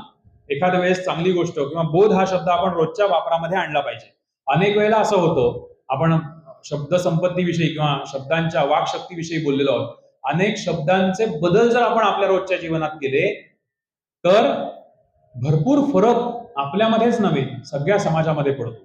बोध हा शब्द जर आपण वापरायला सुरुवात केली तर आपल्याला भगवंत बघायला आपल्याला सवय व्हायला लागेल. हा बोध हा शब्द आपल्याला वापरायला हवा. प्रतिबोधावर आपण जेव्हा काम करू तेव्हा ते द्वैत मागे पडेल आणि आपली वाटचाल जिकडे आपल्याला हवी आहे, परमात्म्याकडे जायचंय, निर्गुणाकडे जायचंय, ती आपली व्हायला सुरुवात होईल. प्रतिबोधाची फलश्रुती आहे ही. प्रतिबोधामध्ये भगवंत आपण बघायला लागलो की त्याची फलश्रुती काय असली पाहिजे? की आकाराची आसक्ती संपेल आणि तत्वाची धारणा आपण करू. हे सगळं सांगून झाल्यानंतर उपनिषदकार पुढे म्हणतात, भूतेषु भूतेषु विचित्त धीराहा. हे सगळं जर आपण जाणून घेतलं, बोध, प्रतिबोध, मग आजपासून आपण जो विचार करतोय प्रत्येक बोधामध्ये भगवंत बघितला पाहिजे, हे सगळं आपण जेव्हा जाणून घेऊ तेव्हाच आपलं हित होईल असं शास्त्रकार सांगतात. मनुष्य देह मिळून सुद्धा आपण जर सत्य किंवा ब्रह्म जाणून घेतलं नाही तर भयंकर विनाश आहे, असा या श्लोकाचा अर्थ आहे. ज्ञानी लोक विचार करतात, सूक्ष्म बुद्धीचा वापर करतात आणि या लोकांमधून गेल्यावर ते अमृत तत्व प्राप्त करतात. या सगळ्याचा आपल्याला थोडासा विस्ताराने बघायचा आहे, समजून घ्यायचंय. हे आतापर्यंत मगाचपासून जे सांगितलं ते सगळं आम्हाला करायचंय, करणारो आम्ही. बोध समजला, प्रतिबोध समजला, ते इंद्रिय, मन आणि चित्त यातून येतंय हेही आम्ही समजून घेतलेलं आहे. आणि प्रतिबोध, या प्रत्येक बोधामध्ये प्रतिबोध म्हणजेच ईश्वर, हे सगळं आम्हाला करायचंय. पण कसं करू? प्रत्येक वेळेला प्रश्न आणि प्रश्नातनं आलेलं उत्तर. कसं करू? कसं शक्य आहे? साधन काय हे सगळं करण्यासाठी? आतापर्यंतच्या चर्चेमध्ये एक गोष्ट नक्की की हे कार्य कोणाचं आहे? बुद्धीचं कार्य आहे. हे काम कोणाचं आहे? बुद्धीचं काम आहे. आणि आता आपण प्रयत्न केला समजून घेण्याचा की प्राण्यांमध्ये आणि आपल्यामध्ये फरक काय आहे. तर बुद्धी आपल्याकडे आहे, प्राण्यांकडे बुद्धी वापरू शकत नाही. मग ब्रह्मतत्व जाणून घेणं हे जर बुद्धीचं कार्य आहे तर ते मनुष्य जन्म सोडून इतर योनींमध्ये जर जन्म झाला तर शक्य आहे का? इतर प्राणी मात्रांच्या जीवनामध्ये परमात्मा, परमेश्वर, सत्य, ओंकार, ब्रह्म, आत्मतत्व हे सगळं समजून घेणं शक्य आहे का? इंद्रियांना शक्य नाहीये. इंद्रिय प्राण्यांना सुद्धा आहेत ना. पण आचार्यांनी आपल्याला काय सांगितलंय की तुम्ही बुद्धी वापरा, मीमांसा करा. आणि बुद्धी वापरणं हे केवळ आपल्याला मनुष्य जन्मातच शक्य आहे. शरीरात राहूनच आपण बोध घेऊ शकतो, परमेश्वराला जाणू शकतो. आता आणखीन एक प्रश्न इथे पडायला हवा की भगवंताला जर का आकार नाहीये, तत्व आहे ते, आकार नाहीये, भगवंताला शरीर नाहीये, आकार नाहीये, मग तो जाणून घेण्यासाठी शरीराची काय गरज आहे? बुद्धी कधी वापरू आपण? मनुष्य जन्मामध्ये शरीरामध्ये असू तरच आपण बुद्धी वापरू ना. भूतेषु भूतेषु विचित्य धीराहा.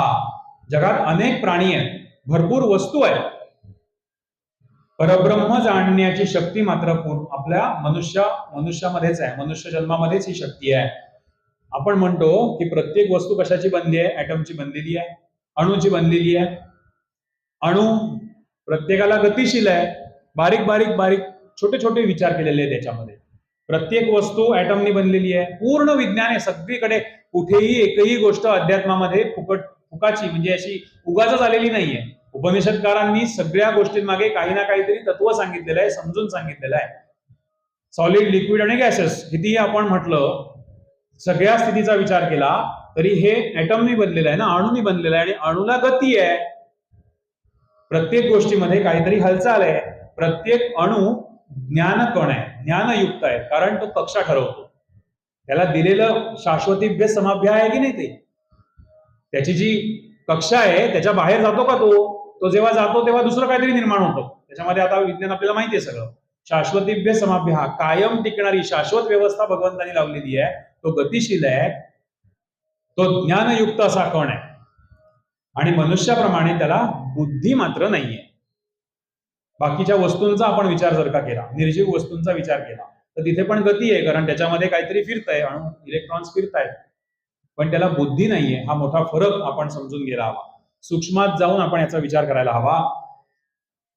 साधना आणि तप म्हणजेच विचार आपण करत राहिलो, वारंवार विचार करत राहिलो, तर आपल्याकडून साधना घडेल, आणि त्यानेच आपल्याला परमेश्वर जाणण्यासाठी आवश्यक असलेली सूक्ष्म बुद्धी मिळणार आहे. आणि ही पात्रता किंवा ही सगळी गोष्ट आपण कुठे करू शकतो? फक्त आणि फक्त मनुष्य जन्मातच करू शकतो असं आचार्य सांगतात. कारण बुद्धीचा वापर हा केवळ मानवच करू शकतो, आपणच करू शकतो. इतर प्राणी, जगतातली कुठलीही वस्तू हा त्यांच्यामध्ये ही पात्रता नाही. बुद्धी वापरणं हे मनुष्याचं काम आहे. आणि म्हणून आचार्य स्पष्टपणे इथे सांगतात, शरीरम आद्यम खलु धर्म साधनम. धर्मकार्य करायचं असेल, परमात्मा परमेश्वर जर का आपल्याला समजून घ्यायचा असेल, तर शरीर सांभाळा. शरीर असल्याशिवाय, मनुष्याचं शरीर, मनुष्य जन्म असल्याशिवाय आपल्याला हे काहीही साध्य होणार नाही. आता आणखीन थोडंसं सोपं करून पुढे पुढे जाऊया. मनावर आणि बुद्धीवर काम करायला सांगितलंय. विचार करा, मनाने बुद्धीला रिपोर्ट करा, ह्या सगळ्यावर काम करायला सांगितलंय. पण याच्यामध्ये शरीराचं काम काय आहे? आपल्या बुद्धीवर करण्याचा कुठलाही प्रयोग, आपल्या मनावर करण्याचा कुठलाही प्रयोग हा कोणापासून सुरू करायला लागतो? शरीरापासून सुरू करायला लागतो. आपल्याला ध्यान करायचंय म्हणजे काय करायचंय? मन एकाग्र करायचंय, चित्त एकाग्र करायचंय, कॉन्सन्ट्रेशन करायचंय, आपल्याला ध्यान करायचंय, बुद्धीचा वापर करायचा आहे, एका ठिकाणी स्वस्थ बसायचंय, समाधी ध्यान अवस्था, म्हणजे शरीर स्वस्थ बसलं पाहिजे. कुठचाही मनावरचा प्रयोग, कुठलाही बुद्धीवरचा प्रयोग जर करायचा असेल तर तो शरीरापासूनच सुरुवात करायला लागते. म्हणून आचार्य सांगतात, शरीरम आद्यम खलु धर्म साधनम. शरीराला महत्व दिलेलं आहे. हे शरीरच तुम्हाला भगवंतापर्यंत घेऊन जाऊ शकतं, दुसरं काहीही मार्ग याच्यामध्ये नाही. मन, बुद्धी, चित्त, अहंकार या अंतःकरण चतुष्टयाविषयी थोडीशी चर्चा करूया. हे शरीर आपल्याला भगवंतापर्यंत नेणार आहे. कसं? ते आतापर्यंत आपण पाहिलं, कारण आपल्याला बुद्धी वापरायची, आणि बुद्धी वापरणं हे आपल्याला मनुष्य जन्मातच शक्य आहे. मग शरीर हे जर का आपण एखादी गाडी आहे असं म्हटलं, चालणारी गाडी आहे, आपल्याला जायचंय, प्रवास करायचा आहे भगवंतापर्यंतचा, तर ह्याचा ड्रायव्हर कोण आहे? मन, बुद्धी, चित्त आणि अहंकार हे ड्रायव्हर आहे. आता यातला अहंकार हा जो शब्द आहे, मन, बुद्धी, चित्त कळलंय आतापर्यंत. अहंकार हा जो शब्द आहे, ही संकल्पना आपल्याला, अहंकार म्हणजे गर्व, त्याला अहंकार झालाय, त्यातला तो नाहीये. अहंकार या शब्दाचा अर्थ आहे कुठचंही कार्य करण्याची इच्छा, असा अर्थ आहे या अहंकाराचा. मन, बुद्धी, चित्त, अहंकार हे या गाडीचे ड्रायव्हर आहेत. प्रवासाला आपण निघालो आणि त्याच्यामध्ये आपल्याला पेट्रोल भरायचंय, इंधन भरायचंय, ते नामस्मरणाचं, साधनेचं, उपासनेचं भरायचंय. आचार्य इथे 3 गोष्टी महत्वाच्या सांगतात, दुर्लभ सांगतात. महत्वाच्या म्हणण्यापेक्षा सुद्धा दुर्लभ गोष्टी आहेत 3 प्रकारच्या, की तुमच्यावर जर ग्रहांची अनुकूलता असेल आणि देवाची कृपा असेल, सद्गुरूंची कृपा असेल, तरच ह्या 3 गोष्टी तुम्हाला मिळतात. कोणत्या? मनुष्यत्व पहिलं सांगितलेलं आहे. पहिली गोष्ट, जर तुमच्यावरती ग्रहांची अनुकूलता असेल आणि सद्गुरू आणि देवाची कृपा असेल तर तुम्हाला मनुष्य जन्म मिळतो. पहिली गोष्ट सांगितली. दुसरी सांगितली आहे मुमुक्षत्व, मोक्षाची इच्छा. आणि तिसरी गोष्ट सांगितली आहे महापुरुष संश्रय. आता या 3ही गोष्टी आपल्याकडे आहेत का? आपण विचार करायला हवा. दुर्लभ गोष्टी आहेत, सुदैवाने त्या 3ही गोष्टी आपल्याकडे आहेत. मनुष्यत्व तर आपल्याकडे आहे, मनुष्य जन्माला आपण आलेलो आहोत. पहिली दुर्लभ गोष्ट म्हणजे आपल्यावरती देवाची कृपा आहे हे समजूनच चालायचं आतापासून, की मला मनुष्य जन्म मिळालाय. पहिली गोष्ट मिळालेली आहे. दुसरी गोष्ट मुमुक्षत्व, मोक्षाची इच्छा. आता आपल्याला वेदांताचा अभ्यास म्हणजे काय, ईशतत्व म्हणजे काय, प्रतिबोध म्हणजे काय हे ऐकण्याची इच्छा व्हावी, इथपर्यंत आपण त्या इच्छेने यावं. ही इच्छा आहे म्हणजेच काहीतरी मोक्ष मिळवण्याची इच्छा आहे ना, त्याच्या मागे काहीतरी अजून काय काय आज ऐकायला मिळेल ही इच्छा आहे. म्हणजे दुसरी पण दुर्लभ गोष्ट आपल्याकडे आहे. आणि तिसरी दुर्लभ गोष्ट आचार्यांनी सांगितली आहे महापुरुष संश्रय, म्हणजे सत्संग. महापुरुषांचा आश्रय, सद्गुरूंचा आश्रय, महात्मे, संत महात्मे आहेत त्यांच्या जवळ बसण्यासाठी मिळणारी संधी. महापुरुषांच्या जवळ जायला सांगतात उपनिषद. जवळ बसा आणि समजून घ्या असं सांगतात. यातल्या 3ही गोष्टी आपल्या जवळ आहेत. पहिल्या 2 आहेत मी तुम्हाला दाखवलंच आहे. तिसरी गोष्ट कशी आहे आपल्या जवळ? आज ज्ञानेश्वर माऊली आपल्यात नाहीयेत का? नाथ महाराज आपल्यात नाहीयेत का? आहेत. त्यांच्या ग्रंथरूपाने आहेत. आपण दिंडीला, आषाढीच्या वेळेला आम्ही हा विषय अनेक ठिकाणी पोहोचवला होता. आपण दिंडीला चालत जातो, म्हणजे वारीला आपण पंढरपूरला दर्शनाला विठ्ठलाच्या चालत जातो, त्याच्या मागचा अर्थ आपण समजून घ्यायला हवा. चालत आपण आज नाही का जाऊ शकत? त्याच दिवसात आषाढी कार्तिकीला जे वारकरी चालत जातात, अनेक मनुष्य, आपण मनुष्य असं म्हणजे अनेक व्यक्ती चालत जातात, ते एरवी पण चालत जाऊ शकतात ना. पण त्याच्यात महत्वाचं काय आहे? सद्गुरूंच्या मार्गदर्शनात चालत जायचंय, त्यांच्या पालखी बरोबर चालत जायचंय, त्यांचं बोट धरून चालत जायचंय, म्हणून वारीचं महत्व आहे. महापुरुष संश्रय ही तिसरी गोष्ट आहे, दुर्लभ गोष्ट आहे आपल्या जवळ. आपण आणखीन जवळ गेलं पाहिजे, यांचे ग्रंथ वाचले पाहिजे, अभ्यास केला पाहिजे. इथे शरीराला फार महत्व दिलेलं आहे. प्रतिबोध हा फक्त मनुष्य जन्मातच शक्य आहे. उपनिषदकार पुढे असं सांगतात की महापुरुष सगळ्या ठिकाणी परब्रह्म बघतात आणि अमृत तत्व मिळवतात. शरीराला महत्व दिलंय. एक अभंग इथे मला सुचतोय, मनुष्य जन्माचे करावे सार्थक. आपण अनेक कीर्तनांमधनं किंवा अनेक निरूपण या अभंगाची ऐकली असतील. ऐसा दे विवेक पांडुरंगा. मनुष्य जन्माचं सार्थक करायचंय, परमात्मा परमेश्वर जाणून घ्यायचंय, त्याच्यापर्यंत आपल्याला पोहोचायचंय. मनुष्य जन्माचे करावे सार्थक, ऐसा दे विवेक पांडुरंग, असं संत या पांडुरंगाकडे मागणं करतात. आता इथे पुन्हा एकदा उपनिषदकार असं सांगतात की हे सगळं आम्ही पाहिलंय. आतापर्यंत काय सांगितलं होतं उपनिषदकारांनी? हे आम्हाला आमच्या धीर पुरुषांनी सांगितलंय, आमच्या पूर्वजांनी, सत्पुरुषांनी आम्हाला सांगितलंय. इथे उपनिषदकार स्पष्टपणे असं म्हणतात की हे असे महापुरुष अशा प्रकाराने वागून अमृत तत्व मिळवतात, परब्रह्म प्रत्येक गोष्टीत बघतात, हे आम्ही पाहिलंय. म्हणजे आमच्या आजूबाजूला असे अनेक व्यक्ती होते की हे सगळं जगतायत. याच्यामध्ये पुन्हा एकदा आपल्याला जाणीव व्हायला हवी विनम्र भावाची, कृतज्ञतेची आणि उत्तुंग ज्ञान परंपरेची. आधीपासून चालत आलेली परंपरा आहे, आम्ही फक्त ती एका ठिकाणी आणून ग्रथित केली आणि आपल्या समोर मांडली आहे, असं उपनिषदकार सांगतात. आता इथून पुढच्या आपण थोड्याशा शेवटच्या भागाकडे जाणार आहोत की प्रतिबोध आपण समजून घेतला आणि मनुष्य जन्माचं सार्थक करावं, शरीराची गरज काय आहे, भगवंतापर्यंत आपल्याला फक्त मनुष्य जन्मच नेऊ शकतो, बुद्धीचाच वापर करून आपण ब्रह्मतत्व, आत्मतत्व, प्रतिबोध आपण समजून घेतला. आता उपनिषदांचा शेवटच्या टप्प्यामध्ये आपण येऊया.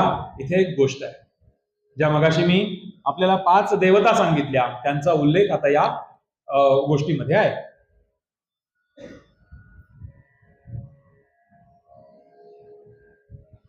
आतापर्यंत प्रतिबोध, बुद्धी वापरा. बुद्धी वापरल्यामुळे काय होऊ शकतं किंवा बुद्धी कशा प्रकारे वापरायचे याचं थोडंसं सार, बोधकथा आपण म्हणतो ना, अशा प्रकारची ही कथा इथे आलेली आहे. एकदा काय होतं, गोष्ट सुरुवात करू. एकदा काय होतं, देव आणि दानवांचं युद्ध होतं. आणि पुढचा भाग जसा आपल्याला माहितीये तसा इथे नाहीये. देव आणि दानवांचं युद्ध होतं आणि देव या युद्धात जिंकतात. आपल्याला अनेक वेळा गोष्ट माहिती ती वेगळी आहे. देव दानवांचं युद्ध होतं आणि देवांचा विजय होतो, देव जिंकतात. हा मोठा विजयोत्सव करतात देव. सगळे देव एकत्र येतात, उत्सव करतात, आनंद, जिंकलो आपण आज, सेलिब्रेशन, विजयोत्सव सुरू असतो. हा विजयोत्सव सुरू असताना या देवांना अहंकार होतो. आता हा अहंकार म्हणजे गर्वाचा अहंकार आहे. आम्ही जिंकलो, मी लढलो म्हणून जिंकलो. प्रत्येक देवाला असं वाटायला लागतं, मी माझं सर्व शक्तीनिशी मी लढलो म्हणून आमचा विजय झाला. अहंकार होतो. आता साहजिक गोष्ट आहे, सगळ्या देवांना अहंकार झाल्यावरती ब्रह्मदेव या सगळ्याकडे लक्ष ठेवून असतात. हे म्हणतात हे काही योग्य नाही, परमात्मा आहेत ना, देव आहेत, देवांना अहंकार होणं शक्य नाही, यांचं गर्वहरण केलं पाहिजे. म्हणून ती जिथे हा सगळा विजयोत्सव चालू असतो तिथे यक्ष उत्पन्न होतात, प्रकट होतात. एक काहीतरी प्रकाश मोठा असा झोळ तेजाचा झोत दिसतो देवांना. इंद्र राजा आहे, देवांचा विजयोत्सव चालू आहे. इंद्र सांगतो, अरे बघा काय आहे तिथे, काय कोण आलंय, असं काहीतरी वेगळं आहे की जे आपल्याला माहित नाही, असं काय आलंय तिथे. म्हणून इंद्र पहिल्यांदा अग्निदेवांना पाठवतात, जा अग्निदेवा बघून या काय आहे. अग्निदेव त्या विजयोत्सवामधनं बाहेर पडतात आणि तिथपर्यंत पोहोचतात. आणि अग्निदेवांनी काहीतरी संवाद सुरू करायच्या आधीच यक्ष जे आहेत ते त्याला विचारतात, कोण तू? यक्ष विचारतायत, हा कोण तू? अग्निदेव सांगतात, मी अग्नी, मी अग्नी, मला जातवेदस असं म्हणतात. आता अग्नी याविषयी परत मध्ये चर्चा आहे, ते आपण जरा गोष्टी रूप होऊ दे. आता ती अग्निविषयीची चर्चा आपल्याला झाली आहे. मी अग्नी, जातवेदस म्हणतात मला, माझं नाव जातवेदस. हो, काय करतोस तू?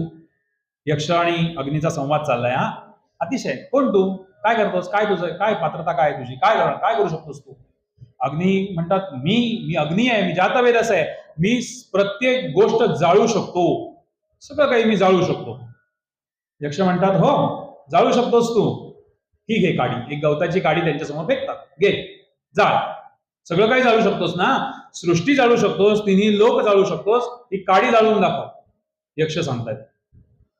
अग्नी सगळ्या प्रकारे प्रयत्न करतात, सर्व शक्तीनिशी प्रयत्न करतात, पण ती काडी काही जाळली जात नाही, ठिणगी सुद्धा पडत नाही, त्या काडीला गवताच्या काहीही होत नाही. हतबल होतात अग्निदेव आणि निघून जातात.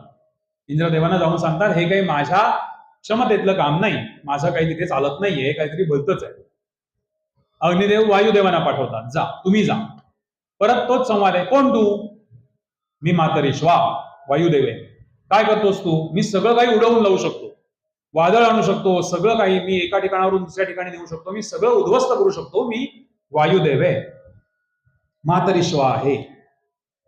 पुन्हा यक्ष सांगतात, तीच ती गवताची काडी, ही उडवून दाखव, तू सगळं काही उडवू शकतोस ना, तुझ्यातलं सगळं सामर्थ्य वापर आणि हे उडवून दाखव. वायुदेव सगळ्या शक्तीने प्रयत्न करतात, ती गवताची काडी काय हलत नाही, तेही हतबल होऊन परत जातात. इंद्रदेवांना सांगतात, आमच्या दोघांच्याही हे शक्य नाहीये, आता तुम्हीच काय ते बघा. कारण आपण जर का हे बघितलं तर इंद्र राजा, मग अग्नी, मग वायू, मग बाकी सगळे आहेत ना, हे दोन परत आले म्हटल्यावर आणखीन तिसरा क्षमतेचा कोणी नाही. इंद्रदेव म्हणतात, ते सांगतात की इंद्रदेवा आता राजा तुम्हीच जा आणि महाराज काय ते बघून या. इंद्रदेव तिथे जातात, समोर जाणार तर संवाद सुरू तर होतच नाही, यक्ष गुप्त होतात. म्हणजे यांच्याशी निदान तो यक्ष, जी अद्भुत देवता आहे, ती निदान बोललीये तरी इंद्राजवळ ते बोलत सुद्धा नाही. आता आपल्याला आतापर्यंत इंद्र जसा रंगवलेला आहे, आपल्या मनामध्ये जी प्रतिमा इंद्राची आहे त्याला छेद देणारा इंद्र आहे. इंद्र तिथून परत आलेला नाहीये हार मानून. इंद्र हे काय आहे, ह्या दोघांना जर का त्यांनी दर्शन दिलंय, त्याच्याशी संवाद केलाय आणि हे सांगतात की हे आमच्या अखत्यारीतलं काम नाही, आमच्या क्षमतेच्या पलीकडचं आहे, तर ते मला दिसत सुद्धा कसं नाही, मला हे दिसलं पाहिजे, मला हे कळलंच पाहिजे हे काय. इंद्र तिथे थांबतात, इंद्रदेव तिथे तप करत बसतात, ध्यान लावून बसतात. ते ध्यान पूर्ण होता होता त्या ध्यानावर प्रसन्न होऊन जी देवता अवतीर्ण होते ती आहे हेमवती उमा. आपण काय म्हटलंय? हेमवती उमा ही ज्ञानाची देवता सांगितलेली आहे.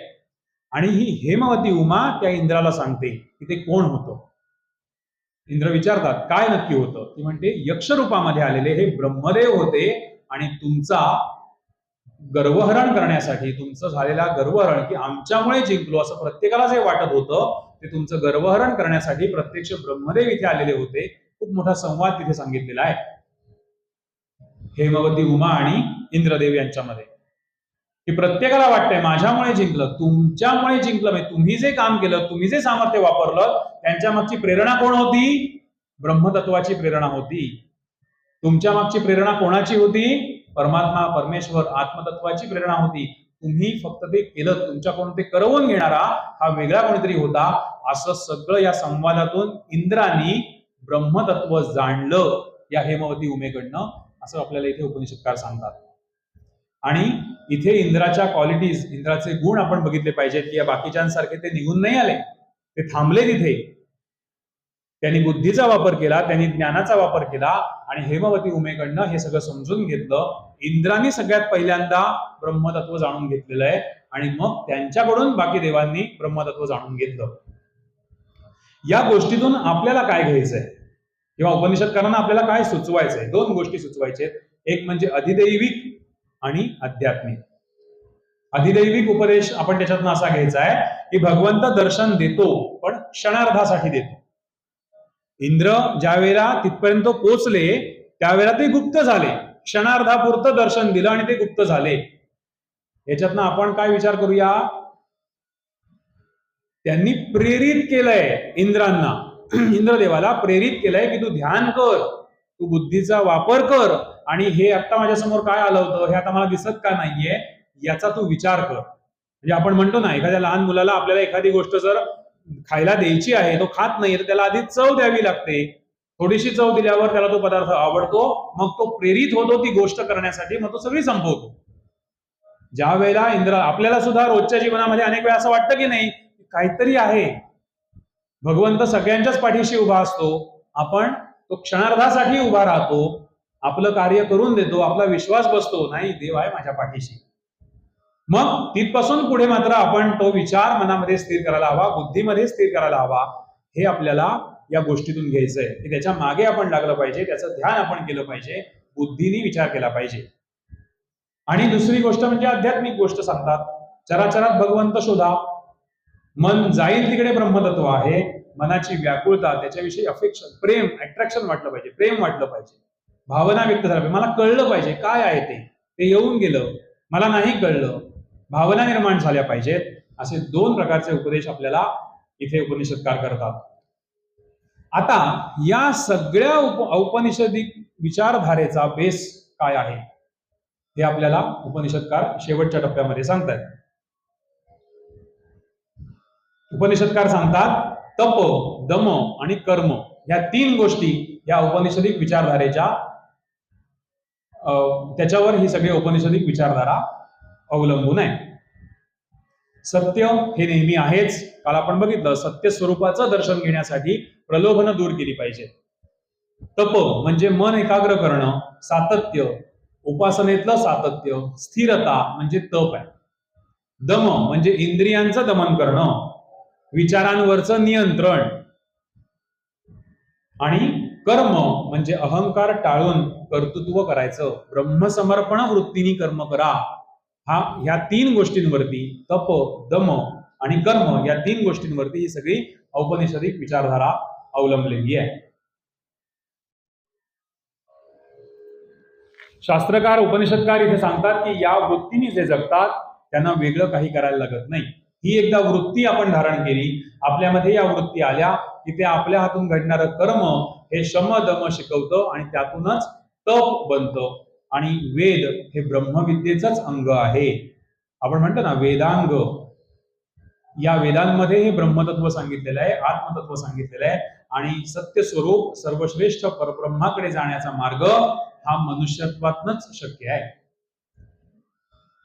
शेवटच्या मंत्रामध्ये उपनिषदकार आपल्याला सांगतात, ब्रह्मविद्येला जाणून जे साधक परधामात सर्वश्रेष्ठ परधामाकडे जातात, स्वर्गलोक प्राप्त करतात. आता स्वर्गलोक एका ठिकाणी गुरु दत्तात्रेय सांगतात, स्वर्ग म्हणजे काय, तर त्यांनी सत्संगती म्हणून सांगितलेलं आहे. उद्याच्याही भागात थोडंसं स्वर्ग याविषयी आपण चर्चा करणार आहोत. स्वर्गलोक प्राप्त करतात. एका शिष्याने गुरुजींना विचारलेले प्रश्न, वाणीच्या मागची शक्ती कोणती, थोडक्यात इंद्रियांची मागच्या शक्ती कोणती, प्रेरणा कोण देतो, तिथपासून आपण विचार करत करत याच्या सगळ्यांच्या मागे आत्मतत्व आहे, ब्रह्मतत्व आहे, अहम ब्रह्मास्मी, तत्वमसी, या सगळ्यांचा विचार करत आपण पुढे आलो. प्रतिबोध आपण जाणून घेतला. बुद्धी वापरायला आपल्याला सांगतात, सूक्ष्मातला विचार करायला आपल्याला आचार्य सांगतात. इथून सुरू केलेला प्रवास आपल्याला आला कुठे, बुद्धी ही मनुष्य जन्मात शक्य आहे, कारण आपण मनुष्य शरीरात राहूनच बुद्धी वापरू शकतो. म्हणून आपल्याला शरीरम आद्यम खलु धर्म साधनम इथपर्यंत आपण आलो. आणि तिथून चर्चा करत करत प्रतिबोध आपण समजून घेतलाय, मनुष्य जन्म आपण समजून घेतलाय, देवांचं गर्वहरण कशा प्रकारे केलं गेलं, देवांनाही विजय मिळवला, त्याच्या मागे ब्रह्मतत्वच होतं, त्यांनी प्रेरणा दिली म्हणून तुमच्या हातून त्यांनी ते कर्म करून घेतलेलं आहे.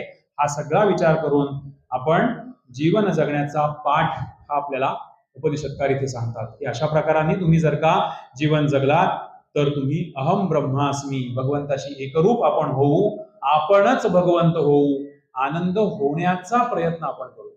आनंदमय, आनंद स्वरूप, आनंद कशात आहे नाही, मीच आनंद आहे, मीच भगवत स्वरूप आहे.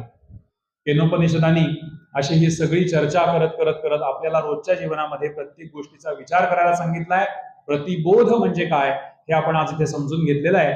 ब्रह्मतत्वाचं वर्णन आपण पाहिलं आणि आज ब्रह्मतत्व जाणून कसं आपल्याला घ्यायचंय, त्यासाठी आपण आत्ता मिळालेलं शरीर कसं चांगल्या प्रकारे वापरायचंय आणि त्यातूनच आपण परमात्मा स्वरूप आपण होऊ शकतो हे आपल्याला इथे केनोपनिषदामध्ये शास्त्रकार सांगतात, उपनिषदकार सांगतात आणि त्यांना आपल्याकडून असं वागण्याची अपेक्षा आहे. आपण आज इथे थांबूया. शांती मंत्रामध्ये शांती मंत्र शेवटचा आपण घेऊया आणि आज आपण इथे थांबू. ओम सहनाववतु सहनौ भुनक्तु सह वीर्यं करवावहै तेजस्विनावधीतमस्तु मा विद्विषावहै. ओम शांति शांति शांति. गुरुर्ब्रह्मा गुरुर्विष्णू गुरुर्देवो महेश्वरा गुरुरेव परम तत्व तस्मात् गुरुमुपाश्रये. श्रोता वक्ता श्री लक्ष्मीनारायण भगवान की जय.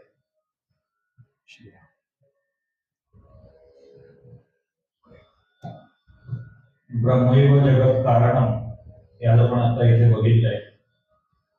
एक छोटासा परिचय करून इथे सांगणार आहे. आज आपल्या या कार्यक्रमासाठी मुद्दाम रत्नागिरी आणि सिंधुदुर्ग मिळून एक विभाग होतो विश्व हिंदू परिषदेचा, त्याचे मंत्री विवेकराव वैद्य मुद्दाम या कार्यक्रमासाठी उपस्थित आहे. आपल्या सगळ्यांकडून त्यांचं स्वागत आणि आभार मानतो. आपल्या सगळ्यांचे पण श्री लक्ष्मीनारायण देवस्थान आणि किरणपेठचे गुरुजी यांच्या वतीने आभार मानतो. याच्यानंतर शरीर आपलं राखण्यासाठी गिरनारवरून आलेलं तीर्थ एक कृपाळ ऋषींचं तीर्थ असणार आहे. ते आपण सगळ्यांनी प्राशन करायचं आहे आणि बरोबर प्रसाद मिळणार आहे, तो घ्यायचा आहे आणि मगच हे सभास्थान सोडायचं आहे. आणि उद्या नेहमीप्रमाणेच आपलं प्रवचन सुरू होईल. उद्या बरोबर 9:15 वाजता आपण उद्या सुरू करणार आहोत. बरोबर 9:15ला सुरू होईल. कृपया सगळ्यांनी वेळेवर या. सांगण्याची गोष्ट विशेषत्वाने अशी आहे की हे जे काही मी माझ्या आकलनाने यथामती यथाशक्ती आपल्या समोर हा चर्चा मांडतो आहे, हे ज्यांनी आम्हाला शिकवतायत, ज्यांच्याकडे हा अभ्यास आमचा निरंतर सुरू आहे गेले 1.5-2 वर्ष, ते माझे गुरुजी हरिदास यशवंत हे उद्या आपल्या बरोबर इथे असणार आहेत. आणि उद्या खऱ्या अर्थाने माझ्या परीक्षेचा काळ असणार आहे की गुरुजी इथे बसणार आहेत आणि मला ऐकणार आहेत. त्यामुळे गुरुजींची आपलीही सगळ्यांचा परिचय होईल.